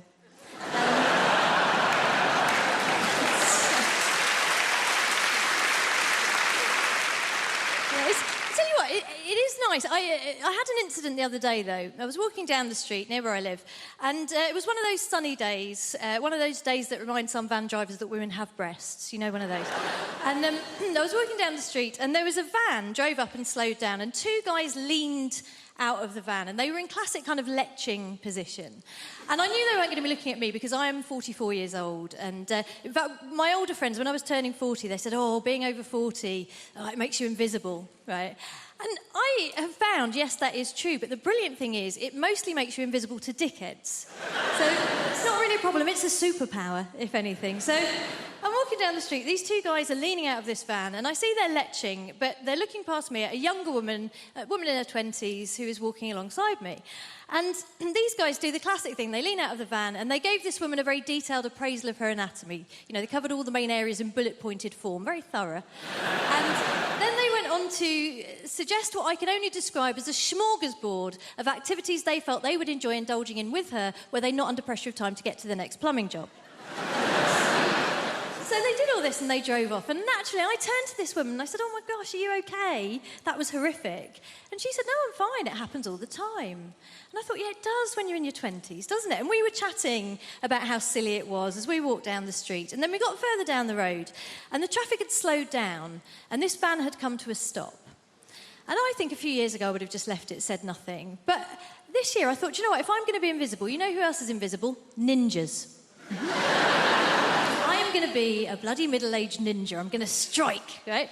So I went up to the van and I just leaned in and I said, oh, hi, guys. Listen, sorry to bother you. I just wanted to say thank you so much for what you did back there because my son here has been undergoing a very difficult gender reassignment.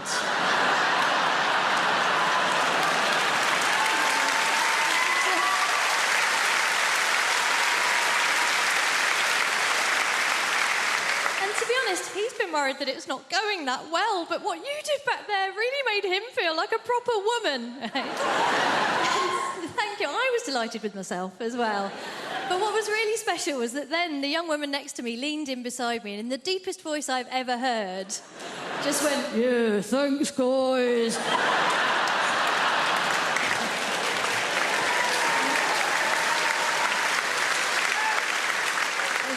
It was a beautiful moment. Obviously, it wasn't perfect. The only thing that could have made it perfect would have been if the guys in the van had said, actually, if your child is undergoing a gender reassignment, it's incredibly insensitive of you still to be referring to her using the male pronoun. They didn't do that. They just called us slags. Let's lighten the mood a little bit. Let's talk about terrorism. Terrorism... Listen. One of my main issues with terrorism is simple, all right? It's got people that have known me my entire life doubting my credibility, all right? It's mad thing. And I want to let you know, all right? You guys are a little bit worried at the moment. I'll make it explicit for you. I am not a member of ISIS, all right? I'm not, okay? I have nothing to do with those people. I don't follow their ideology. That's because I've got 6 months left on my Al-Qaeda membership. I'm a lot... Where do they go? My gosh, I'm going to get some water, all right? Flipping it. It was a bad choice wearing this heavy-ass jacket, you know what I mean? And you know what, actually? Ooh, squirting all over the place. I tell you what is the biggest threat to Muslims on the face of the planet today, all right? Dehydration. We cannot carry around clear liquids in a bottle anywhere, all right?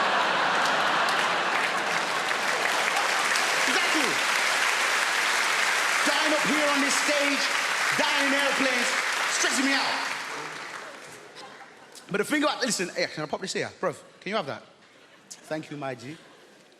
One of the worst things about terrorism is how it's got people doubting my credibility. People I've known my whole life, all right? I want to give you an example. I've got a neighbor, okay? She's called Maud. She's known me for 27 years. And because of the media narrative, the way that the media portrays Muslims, minorities, Black Lives Matter, the world is very divisive. Who in this room just wants to live and get along? Make some noise. Exactly, we all want to, all right? But the media has got people doubting me, all right? So I've had my neighbor 27 years. We've got it's a nice, simple thing. It's a neighborly thing to do, all right? A regular Friday wheelie bin ritual. We grab the wheelie bin, drag it down to the end of the driveway, have a quick natter, go back in. It's what neighbors do, innit? It's what neighbors do, all right? This particular Friday, Maud is like clockwork, but she was late. And I'm thinking, rah, is Maud okay? I hope she's all right. Usually she's like, the bin was stinking of shit, but I thought, you know what, I'm gonna stay here. I'm gonna be a good neighbor and have this conversation. Boom. 3 minutes later, boom! She kicks open the door. She's stressed. She's flustered. I said, Maud, is everything okay? She says, now, Gus, everything is far from all right. Have you seen the news? I'm like, listen, Maud, a lot of my cousins are on there. I don't watch that shit. You know that. Bring back a lot of bad memories for me, Maud. She says, Gus, it's the ISIS. I-Z-I. She's from Birmingham. That's how she spells it. It's the ISIS. They've been doing terrible bloody terrorisms again, them lot. I was like, yo, Maud, listen, that's bad. I don't agree with those people, and, you know, I hope they're brought to justice. She says, you say that, Guzzy, yeah? But you got to tell me something, babes. You're nothing like them, are you? I said, what? Maud, you know me 27 years, baby. I'm nothing like them. Stop buying into the media narrative. Stop buying into the news. I'm me, Guz, your neighbour. She says, I know you say that. It's just that from very specific angles. This is a very Bin Laden look you've got going on there. I said, hey, I don't even look like that guy. Very racist. She says, Guz, I know, I'm just being silly. But you just do me one more favour though, babes, okay? It's just more for my rod, really, yeah? If you hear anything about it before the news does, just let me know.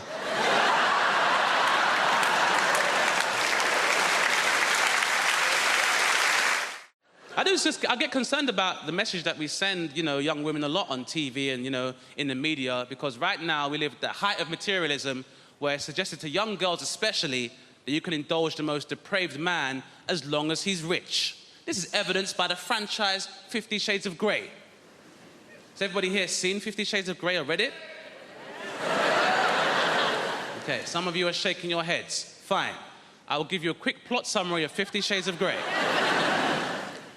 I will be paraphrasing in this monologue, by the way. Is everybody ready? Yeah! Here is 50 Shades of Grey, abridged by Dame Baptiste. Hi, I'm a pretty naive American young girl who doesn't know about sex, even though I have access to the internet and my friend's a journalist.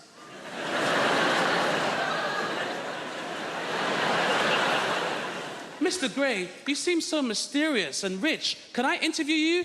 That's right, baby. I am mysterious, and I'm rich as hell. Can I put a pineapple in your ass?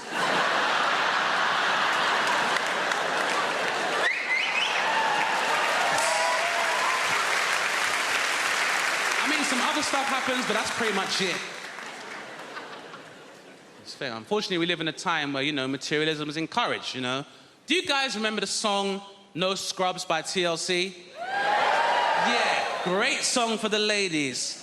Not so fun for the unemployed male. That was not a fun song to hear when I was younger. You remember how that song used to go? If you live at home with your mama, oh yes, son, I'm talking to you. If you live at home with your mother, they're talking to you.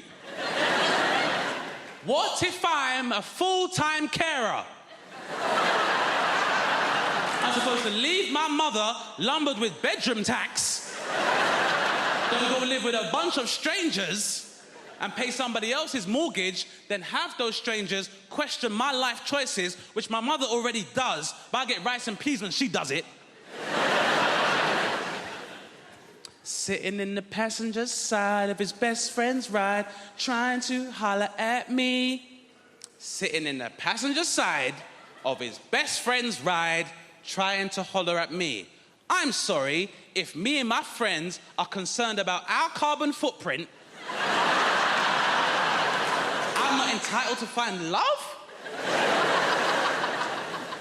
If you don't have a car and you're walking, oh yes, son, I'm talking to you. If you don't have a car and you're walking, they're talking to you. So we're supposed to leave our houses in 4 separate cars, knowing full well petrol prices are at £1.25 per litre in some stations. Then if you go into London, you're paying a congestion charge 4 times. If you're going out of London, you're paying a toll charge 4 times. Then wherever we get when we're going, then you got to pay a parking charge 4 times. And if we're all driving, then guess what we can't do? We can't drink, because when you all take separate cars, there's no designated driver, TLC. Which means when we finally do get to the club, because of all the traffic, because there's 4 cars adding to that traffic, We gotta drink water and sparkling water, then pay club prices for fruit juice. So I'm paying £7.25 for a cranberry juice, and we've been planning this night. The most DLC!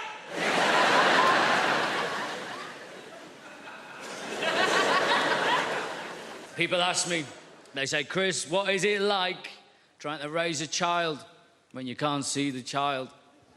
It's ups and downs, you know, ups and downs. You just got to go with the flow. Can't prepare yourself, you know. She's 3.5 now. When she was 2.5, if you haven't got kids, by the way, as soon as they get to 2, they're adorable. They just start asking questions. They want to know what everything is. You are their source of information. They want to absorb the world. My daughter, she's 2.5. She's in the bath. I'm knelt there. I'm bathing her. She's like, what's this, Daddy? What's this, Daddy? Oh, bloody no, do I? Give it here. Just... You might be 2.5, but you know way more than Daddy at this point, sweetheart. Yeah. What's this, Daddy? Ice cream? I was like, ice cream? Big handful of shit, wasn't it? Massive. Not like a little pebble, not like a little arse sweetness. Where did that cut? An impressive quantity for an adult male. I wasn't entirely sure the dog hadn't jumped in and done it when my back was turned, and she just scooped it out. She just slapped it in there in one go.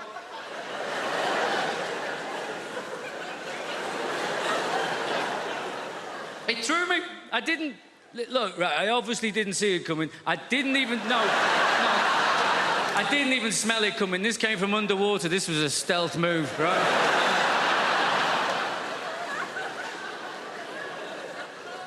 And I'm not entirely sure exactly what happened.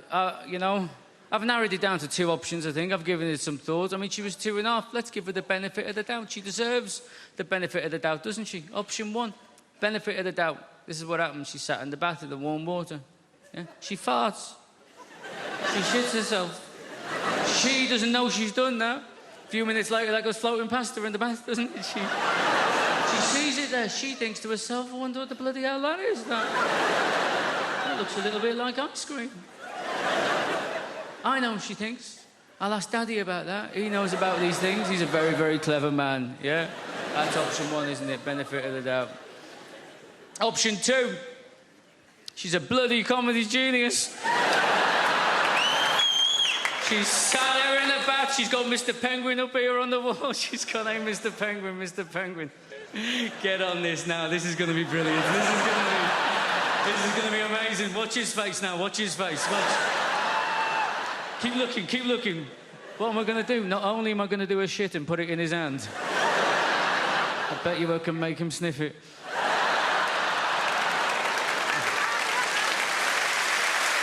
Ice cream, Daddy? Ice cream, huh?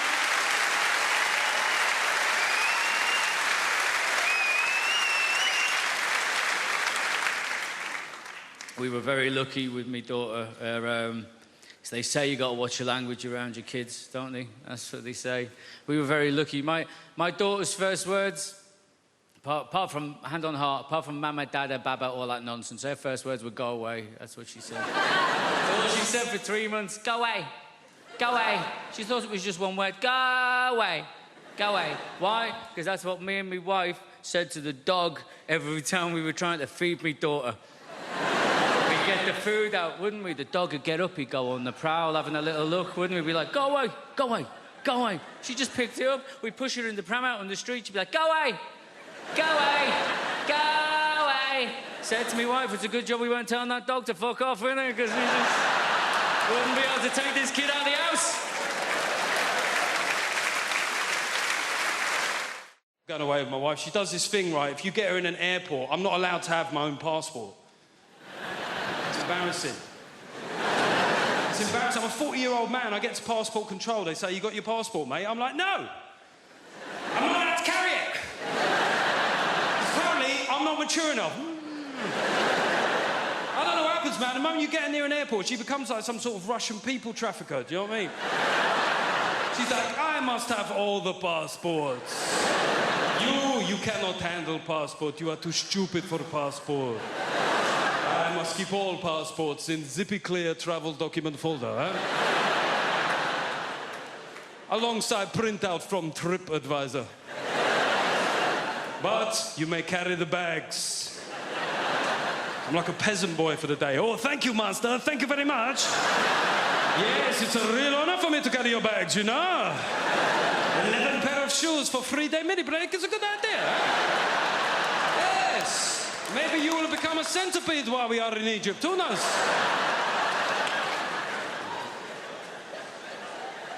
I went on a stag do recently. I went to the Munich Beer Festival. Has anybody here been to the Munich Beer Fest? Seemingly everybody. How many days did you go for, mate? No days. Got deported on arrival. We went for 7 days. We got there on a Monday, right? We had 6 straight days drinking, Monday through Saturday. And on the Sunday, we said, we've got to do something different, right? So we went to Dachau concentration camp. Yeah. It was a weird shout. There's no getting away from it. Could have gone go-karting. I said, no, let's do some World War II here. Took a long time to get there, and when we got there, it was shut. Now, yeah, it felt inconvenient. However, given the wider backdrop of historical suffering, I didn't necessarily think that my inconvenience was that big a deal, right? So I just thought I'll take it on the chin. But we had a mate of us called Tim, and Tim started popping off at the German security guard. He said, mate, it's a Sunday, yeah? It's a big tourist day. It's outrageous that it's shut. I said, to be fair, it's outrageous that it was ever open, you know what I mean? It's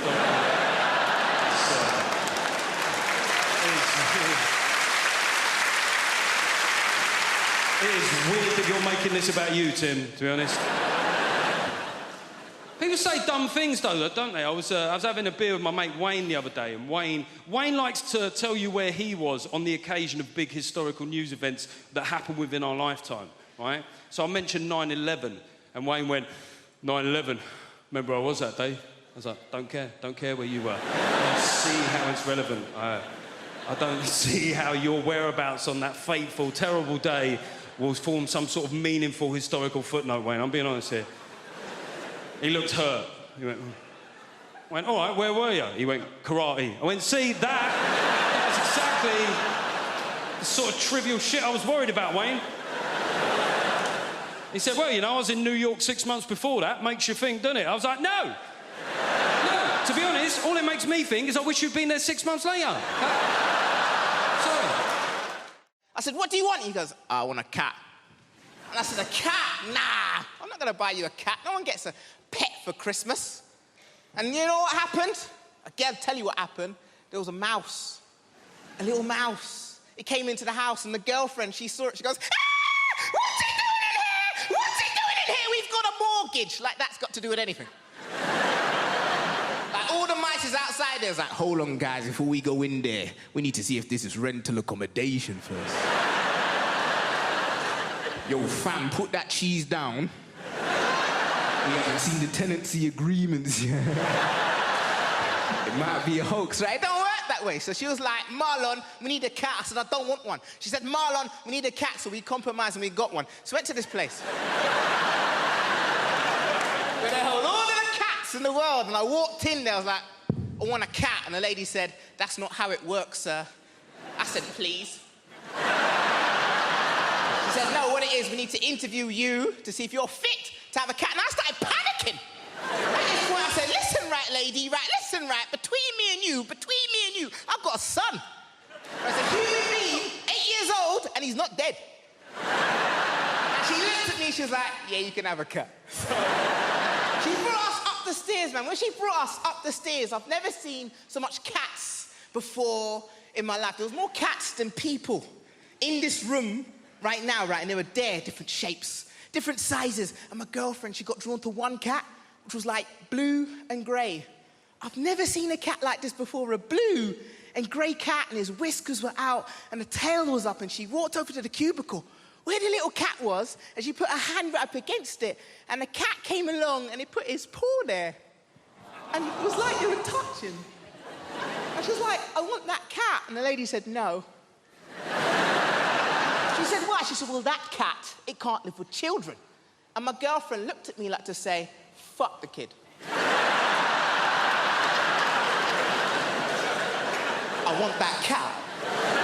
The lady said, no, you can't have that cat, but we've got some cats that are suitable for you, but they're in this corner over here, and she walked us into into this corner, ladies and gentlemen, and all of the cats in this area here were black cats. Yes, and my paranoia, that went off straight away. I was like, hold on a minute, we can't have that cat over there, but we can have any of these ones. I've got to fight racism in the real world, but also in the feline world as well. This is bloody ridiculous. And she said, this one's called Denzel.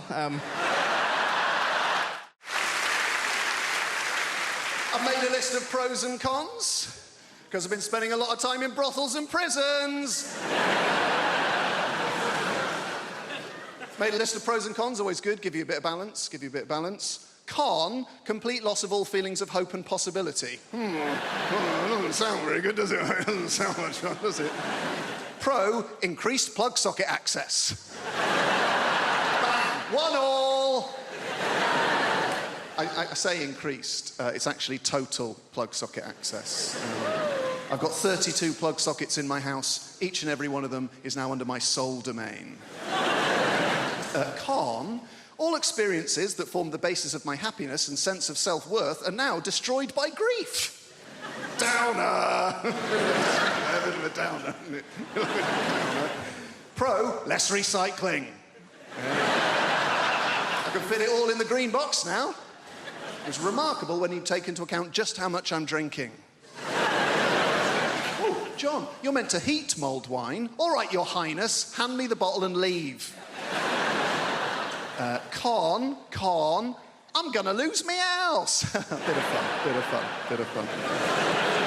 Pro, 25% off council tax. I was on that like a ferret. Dialing as the door slammed. And that's us fresh out of cons. The rest are just pros, guys. Increased freezer space, all 4 drawers. Cheaper gas and electric. Reduced wear and tear on fixtures and fittings. And when I say reduced, I don't mean by half, because I was only ever responsible for about 10% of scuffs and spills. So we're looking at a net reduction of 90% in real terms. This is my favourite one.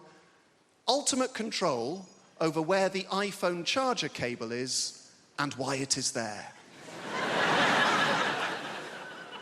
There was a time it would take hours to answer the questions, where is the iPhone charger cable and why is it there?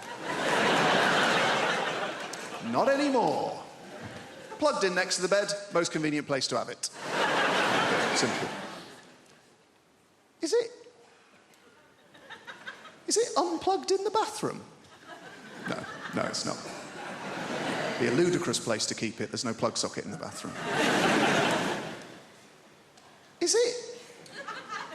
Is it in the front pocket of a rucksack you no longer use? That'll be the last place you look. That'll be very frustrating. Is it plugged in on a train we have alighted from? No. It's plugged in next to the bed because that's the most convenient place to have it.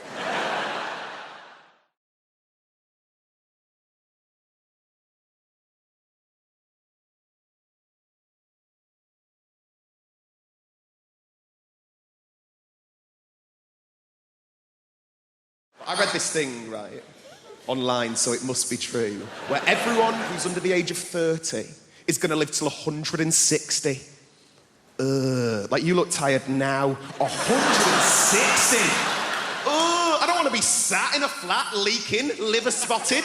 Your ears and nose, they never stop growing. I'm going to be sat there looking like I work at bloody Gringotts Bank, just like... And I think if I get to 160, I'm ending it. I don't know how you do it. What are you going to do? Sort of suffocate yourself with a bag for life?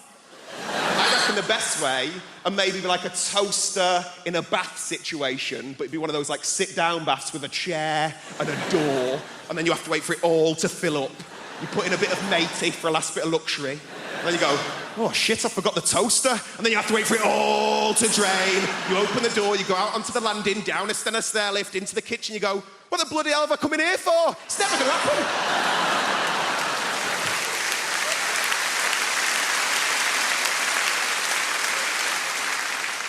I'm trying to do more nice things, though. That's what I'm trying to do. Because I've never really done anything with my life. I did a thing recently. I went to go and give blood for the first time. Has anyone ever done that? It's just one woman like, yeah, I did it today. It's amazing, but I thought you did it in like a hospital or like a sanitised medical centre. You don't. You do it in like a rugby club or like a methadone church, right?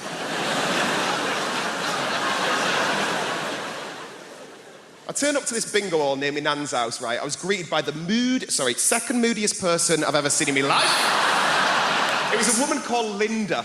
Like, her name badge said Jean, but she looked like a Linda. Do you know what I mean? Like short bob, gelled fringe, good at darts. She weren't happy. She weren't. I turned up, she goes, have you got an appointment? And I went, no. And she goes, have you filled out a form? And I went, no. And then she threw this form at me, and as I'm walking off, she goes, thank you very much for giving blood. We really appreciate it. Giving blood is the greatest gift anyone could ever receive. And I'm thinking, Linda's never been given a slow cooker. So, take this form, I start filling it out. I had to use this woman's eyeliner because Linda wouldn't lend me a pen. Just filling it all out. And as I said, the only reason I went to go and give blood is make myself feel like I'd done something with my life. And instead, I'm faced with all these very serious adult questions. It was things like, have you ever been to Africa? And I'm like, no. And he goes, have you ever had sex with a man? And I'm like, no. And he goes, have you ever had sex with a prostitute? And I thought, I've done fucking nothing with my life. Nothing. Have you injected drugs? Have you spoken drugs? Have you had any treatments in the last 6 months? I panicked. I went, oh, well, me and my mum have had facials off Groupon. Not the right answer. Weirdest question, are you HIV positive? I was like, what? Like, no. Like, if anything, I'm against it. And then they took me off into this room, and there's all these sort of like Sharons and Johns lay on beds with sort of needles in their arms. Like, it looked like a spa day for smackheads. No belt round my arm, not even a nice belt. They spanked it a bit, they told me to relax, and then they whipped out the biggest flipping needle I've ever seen in my life, and I just fainted. Completely fainted. I can hear all these muffled voices, and then I can hear Linda's bellowing voice just going, I knew he'd be a fainter. I'm like... By the time I'd come around, all these people are trying to help me out, and Linda just parted them. And her way of trying to make me feel better, her way of trying to make me feel like a proper grown-up was going, would you like a glass of orange juice and a biscuit? I was like, no, Linda, I want to have sex with an African gay man for money. That's what I want to bloody do.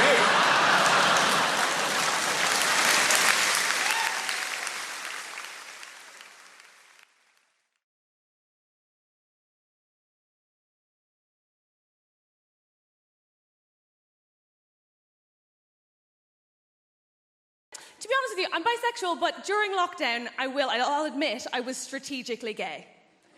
I think that was the only way to go. When dating became such that you had to meet strangers in parks, and also you had to believe the other person when they said they washed their hands. I'm not doing that with men. I also think that ultimately, if you are bi, I don't really know why anybody would be choosing men. Yeah? No offense, it's just that we smell better and you're violent. So...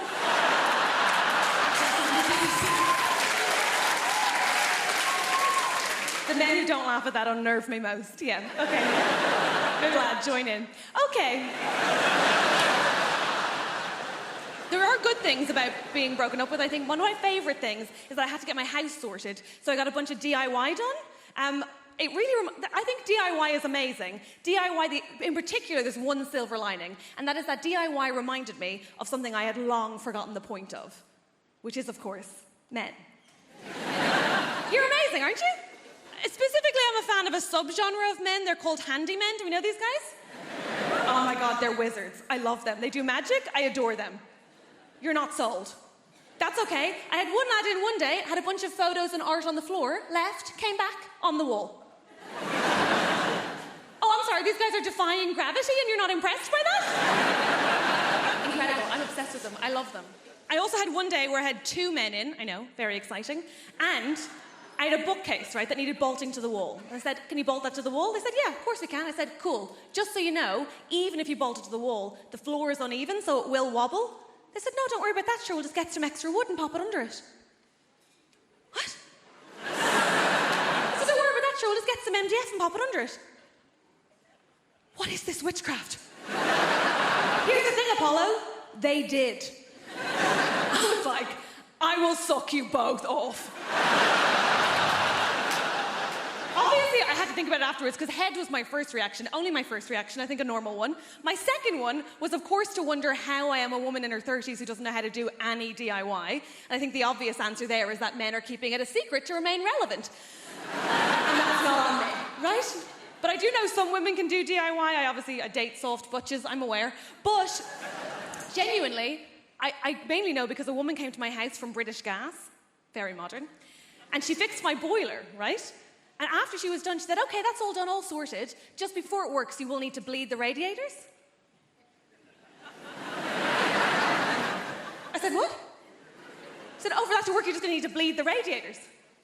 I said, the butch one left. What are you saying? Sorry? Can't really hear you behind all of my hair. What's happening? She goes, do you want me to show you how to do that? I said, is that allowed? Women in the room, look at me. Come here to me now, focus, right?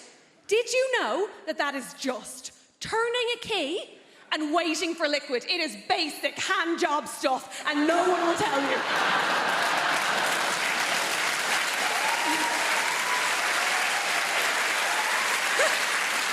Here's the thing. Every man in my life has acted like that as a state secret, right? This man's furious, I'm telling you. You now have all the information you need. You're free, run. My dad bleeds a radiator in such a way that I thought he used his own dick. I thought there was actual blood involved. He'll go off with a bunch of tissues being like, I will do it, do not look, I will do it.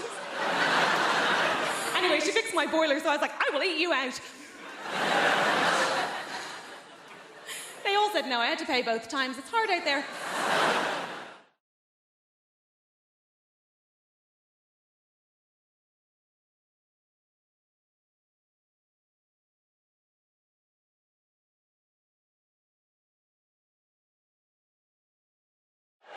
It's lovely to be here. I've come all the way from Brighton.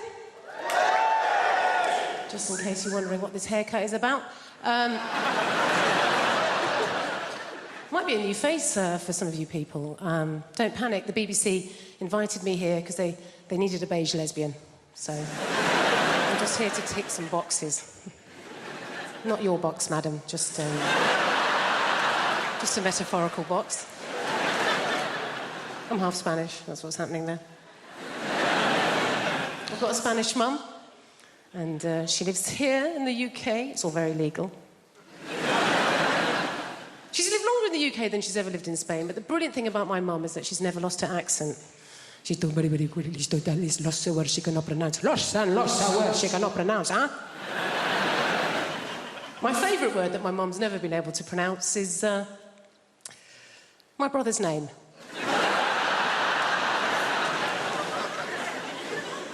Difficult name, his name's Stephen. I don't know if you've noticed this, Spanish people, any word that begins with the letter S, they struggle, right? So my mum doesn't call him Stephen, she calls him Steven.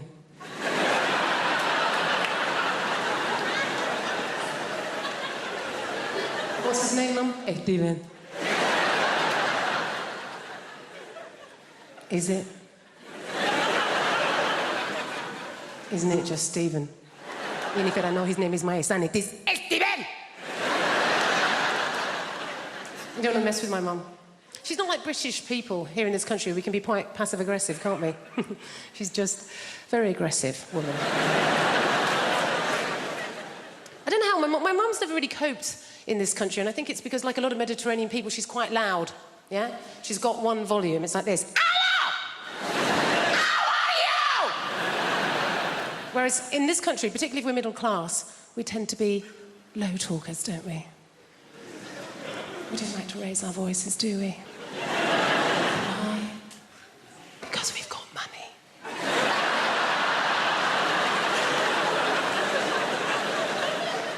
And we just assume that if you are raising your voice, well, you're probably poor. Or worse, foreign. Great thing about having a Mediterranean mum is they feed you. Oh, my God. She's always feeding. That's her way of showing that she loves her children, is to feed us. You know, I can remember going around friends' houses, you know, like English mums. go round an English mum's house and the conversation with mum's more like this. I think you've had enough. My mum will feed you till you puke. Anything can be going on in my life and my mum will relate it back to a meal that she's cooked. Do you know what I mean? Like, so good or bad, particularly if I'm depressed. If I phone up my mum and I've had a terrible day, yeah? I phone up my mum, conversation always goes like this. Oh, Jennifer, my God, I'm so sorry to hear that you're having a hard time right now. But you know what? Don't worry, okay? I made a soup. Come home. You sound hungry. I made a chicken curry, I made a lamb tagine, I made a casserole, Jennifer. I made some tortillas, some paella, some curry, Jennifer. You love curry, maybe some meatballs, some pork ball, beef ball, aniseed ball, banana ball. You're a lesbian. You don't eat enough balls. Please, come home. Eat my balls. Do you love London? I love London. I feel like London is created by the people, right? Who are just crazy and sexy and ambitious. I got into an Uber the other day, not bragging, and I got into an Uber and the driver, he said, would you like to have the radio on? And I was like, oh, I don't mind, it's up to you. And then he said, well, actually, I make my own music. Do you mind if I put some of that on? No, I don't. And then he put on Drake's new album. I wonder how often it works. I wonder how often there's a middle-aged white woman thinking, oh, well, he looks like Aladdin and he sounds like confidence personified. Pull over and jump in the back, Nikolai. I'm having a good life. I have recently started doing yoga, which is just change. Yes, woo for the yoga over there. Are you a team? Come to... I'm new to it. I love it. Yoga has changed my life. It's brilliant. Yoga is my new drug. My old drug was drugs.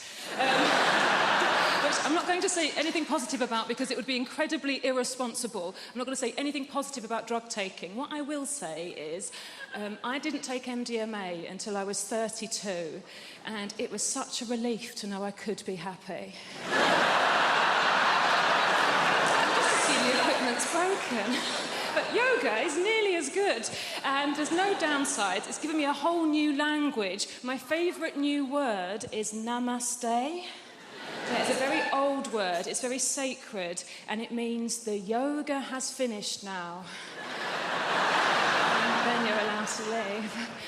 I think that the key to being happy as you get older is self-acceptance. Like, I have to accept things about myself now. Like, I'm 36, I thought I would have children by now, and I don't. In an ideal world, what I wanted to self-fertilise. I wanted to have children that were exactly my genetics so that I could show them to my parents and go, see, it was my childhood, they're fine. Science can't do that yet. And then I had a crazy day last month where I just thought, I'm just going to buy some sperm. I'm just going to buy some sperm off the internet. I've got a good job. I'm just going to buy some sperm. Guys, sperm is so much more expensive than I thought it was going to be. It is tens of thousands of pounds. We are all wasting a valuable resource. 17-year-old me would have been a millionaire if I'd learned how to catch it and chuck it in the freezer. It's a shock. I do think self-acceptance is the key. Like, there's things about myself I don't like, but I just have to accept now that they're not going to change. This is who I am. Like, so for instance, I don't like art. I think art is rubbish. I think lots of people think art is rubbish, but we're too worried of looking stupid, so we go along with it. I think that the worst art form is theatre. Right, okay, I can sense how unpopular this opinion is. Hear me out. I think theatre is diabolical. Look, I do, look, and also, I'm aware, if you are a performer of some kind, if you're an actor, look, please don't be offended. I don't mean being in the play. Obviously, if you're the person in the play that gets to put a wig on and walk up and down and move your arms and project your voice, saying things like, I think you'll find you're contradicting yourself, Alan. Fun. Having to watch it. Dear Christ. I can't concentrate. I can't lose myself in the story. I know that it's not real because I'm surrounded by people eating crisps. And they don't let you look at your phone. So all you're thinking is, well, how long has it been? This year, I did no lilt February. Thank you. I know, it sounds impossible, but you take it one day at a time. Did I have any today? No, you're a legend. Gets hard around the middle of the month, you get the cravings. It's called lilt guilt. You're like, oh, I bloody love some lilt. It's the night where you go to the shop at midnight, you kick the doors in, where's the lilt? And they're like, we don't stock it anymore. Like, ah! So you try and make your own hooch lilt, you know, you get a pineapple and a grapefruit, and you add in batteries and a horse's head, and you're like, it's good, but it's not totally tropical. Did that joke in America recently. Turns out they don't have lilt there. This is it. This is all I do. Imagine if this was your actual... I go like blah, blah, blah, and you go, ah, ha, ha, ha, money. Can't believe I get away with it. You do actual, proper London jobs. You know, like blacksmith, you know? Farrier. Brunch DJ. The big three. I tell you, I do not trust people who work in offices. I know, right? What are they doing? Nothing takes that long. They're planning something. They must be. Do you know? Do you ever call in to visit your friend in an office unexpectedly? Everyone just shits themselves. They're like, what's he doing here? Cover the screen, lie across the spreadsheet, get him out. Kind regards, warm regards, best. That's how they talk. Seen the email. Hey. I know what it's like in the real world. Look, sometimes I check in your world. Oh, gross, back to showbiz. And... No, I'm very self-aware of the level of fame that I have. I was in a supermarket recently, and an older lady came up to me, and she put her hands on my shoulders, and she said, you are vaguely familiar. And that is it. In Wrexham, and I was at an ATM machine, and a guy cycled by and he shouted at me, surprised to see you at an ATM machine. And I've been obsessed with it since then. What did he mean? Like, on the one hand, is he surprised I don't have a butler to go to the ATM machine for? No, I think it's the opposite. I think I'm surprised you have any money whatsoever doing keyboard horse shit. Here's my greatest ever showbiz tale. I did a gig in your Milton Keynes recently, thank you, and I was staying in the Milton Keynes Hilton, and she is the least well-known of all the Hilton sisters. And I checked in after the gig at like 12:30. Room 303 is where this took place. Open the door, TV on in the room. Not that uncommon in the chain hotels. I guess it's to welcome you. But get this, on the TV is me playing the shitty keyboard on some show. Immediate thought is like, is this a service they provide to all guests? If so, no, it's the realization, this is it. I've arrived. And I waltz into the room, down the little corridor with the loo away to the left. And as the room opens out, there is a fully naked man lying on the bed. They've given me the key to someone else's room. But he is lying there, watching me on the TV, and he looks up. And he sees me. I wish I'd had the wit to think of something smart. What I say is like, oh, shit, sorry about it. I could have said anything and I'd be a legend. I could have been like, oh, you enjoying this? Ah, no boner. And just walked out of it. The problem is, the builders, my dad's mate, he's a proper geezer, proper South East London geezer. When those builders, you know that walk? Just walks like that, his legs like he's got a pool table between his legs. And he walks like that, and also he's got those really thin jogging bottoms.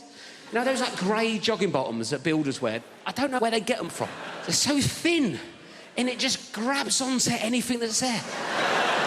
I feel like I'm getting stared out by his knob and balls as he comes in. And sometimes it's weirder than him being naked. I don't know why. It feels more intrusive. He's like, hello, son, what we got here? I don't know. Everything's walking around like that. I reckon I could draw his knob and bollocks from memory better than mine.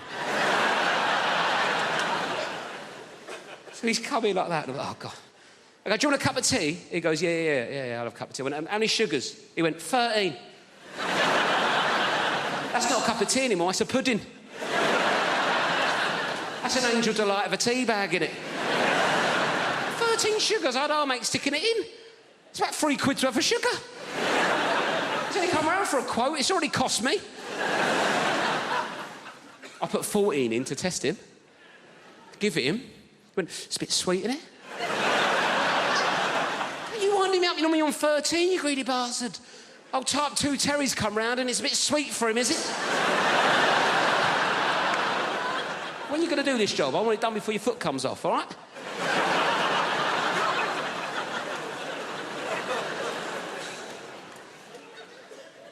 Anyway, I had a Kit Kat in the fridge, right? I thought, right, let's get him back on side of Kit Kat, right? He's into sugar. I like introducing people to new things, see if he wants a Kit Kat. 4-finger Kit Kat. Like, how would you eat a Kit Kat? 4 fingers? I've said that wrong, haven't I?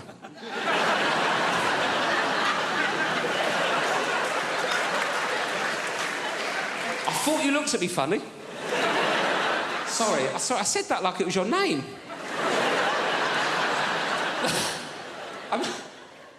I meant to say... I don't know what I meant to say. I meant to how would you eat a 4-finger Kit Kat? But I went, how'd you eat a Kit Kat? 4 fingers.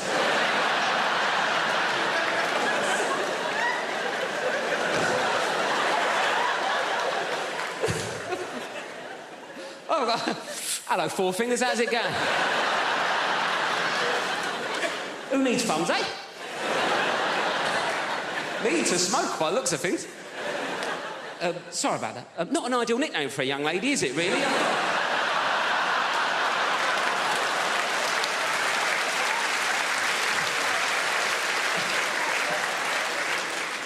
So what would you do? 1 finger at a time? Is that what you'd...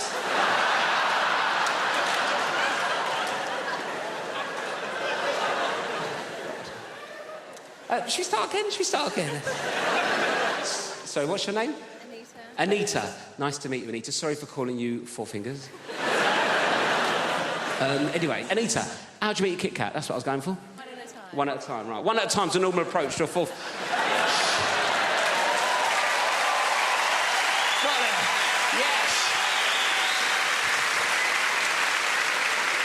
Anyway, 1 at a time's a normal approach to a 4-finger Kit Kat, isn't it, right? I gave this builder a 4-finger Kit Kat. He picked it up, put the whole thing in his mouth at once. Bit into it like he was eating a bun. Dirty ogre sugar bitch. What kind of animal is one popping a 4-finger Kit Kat?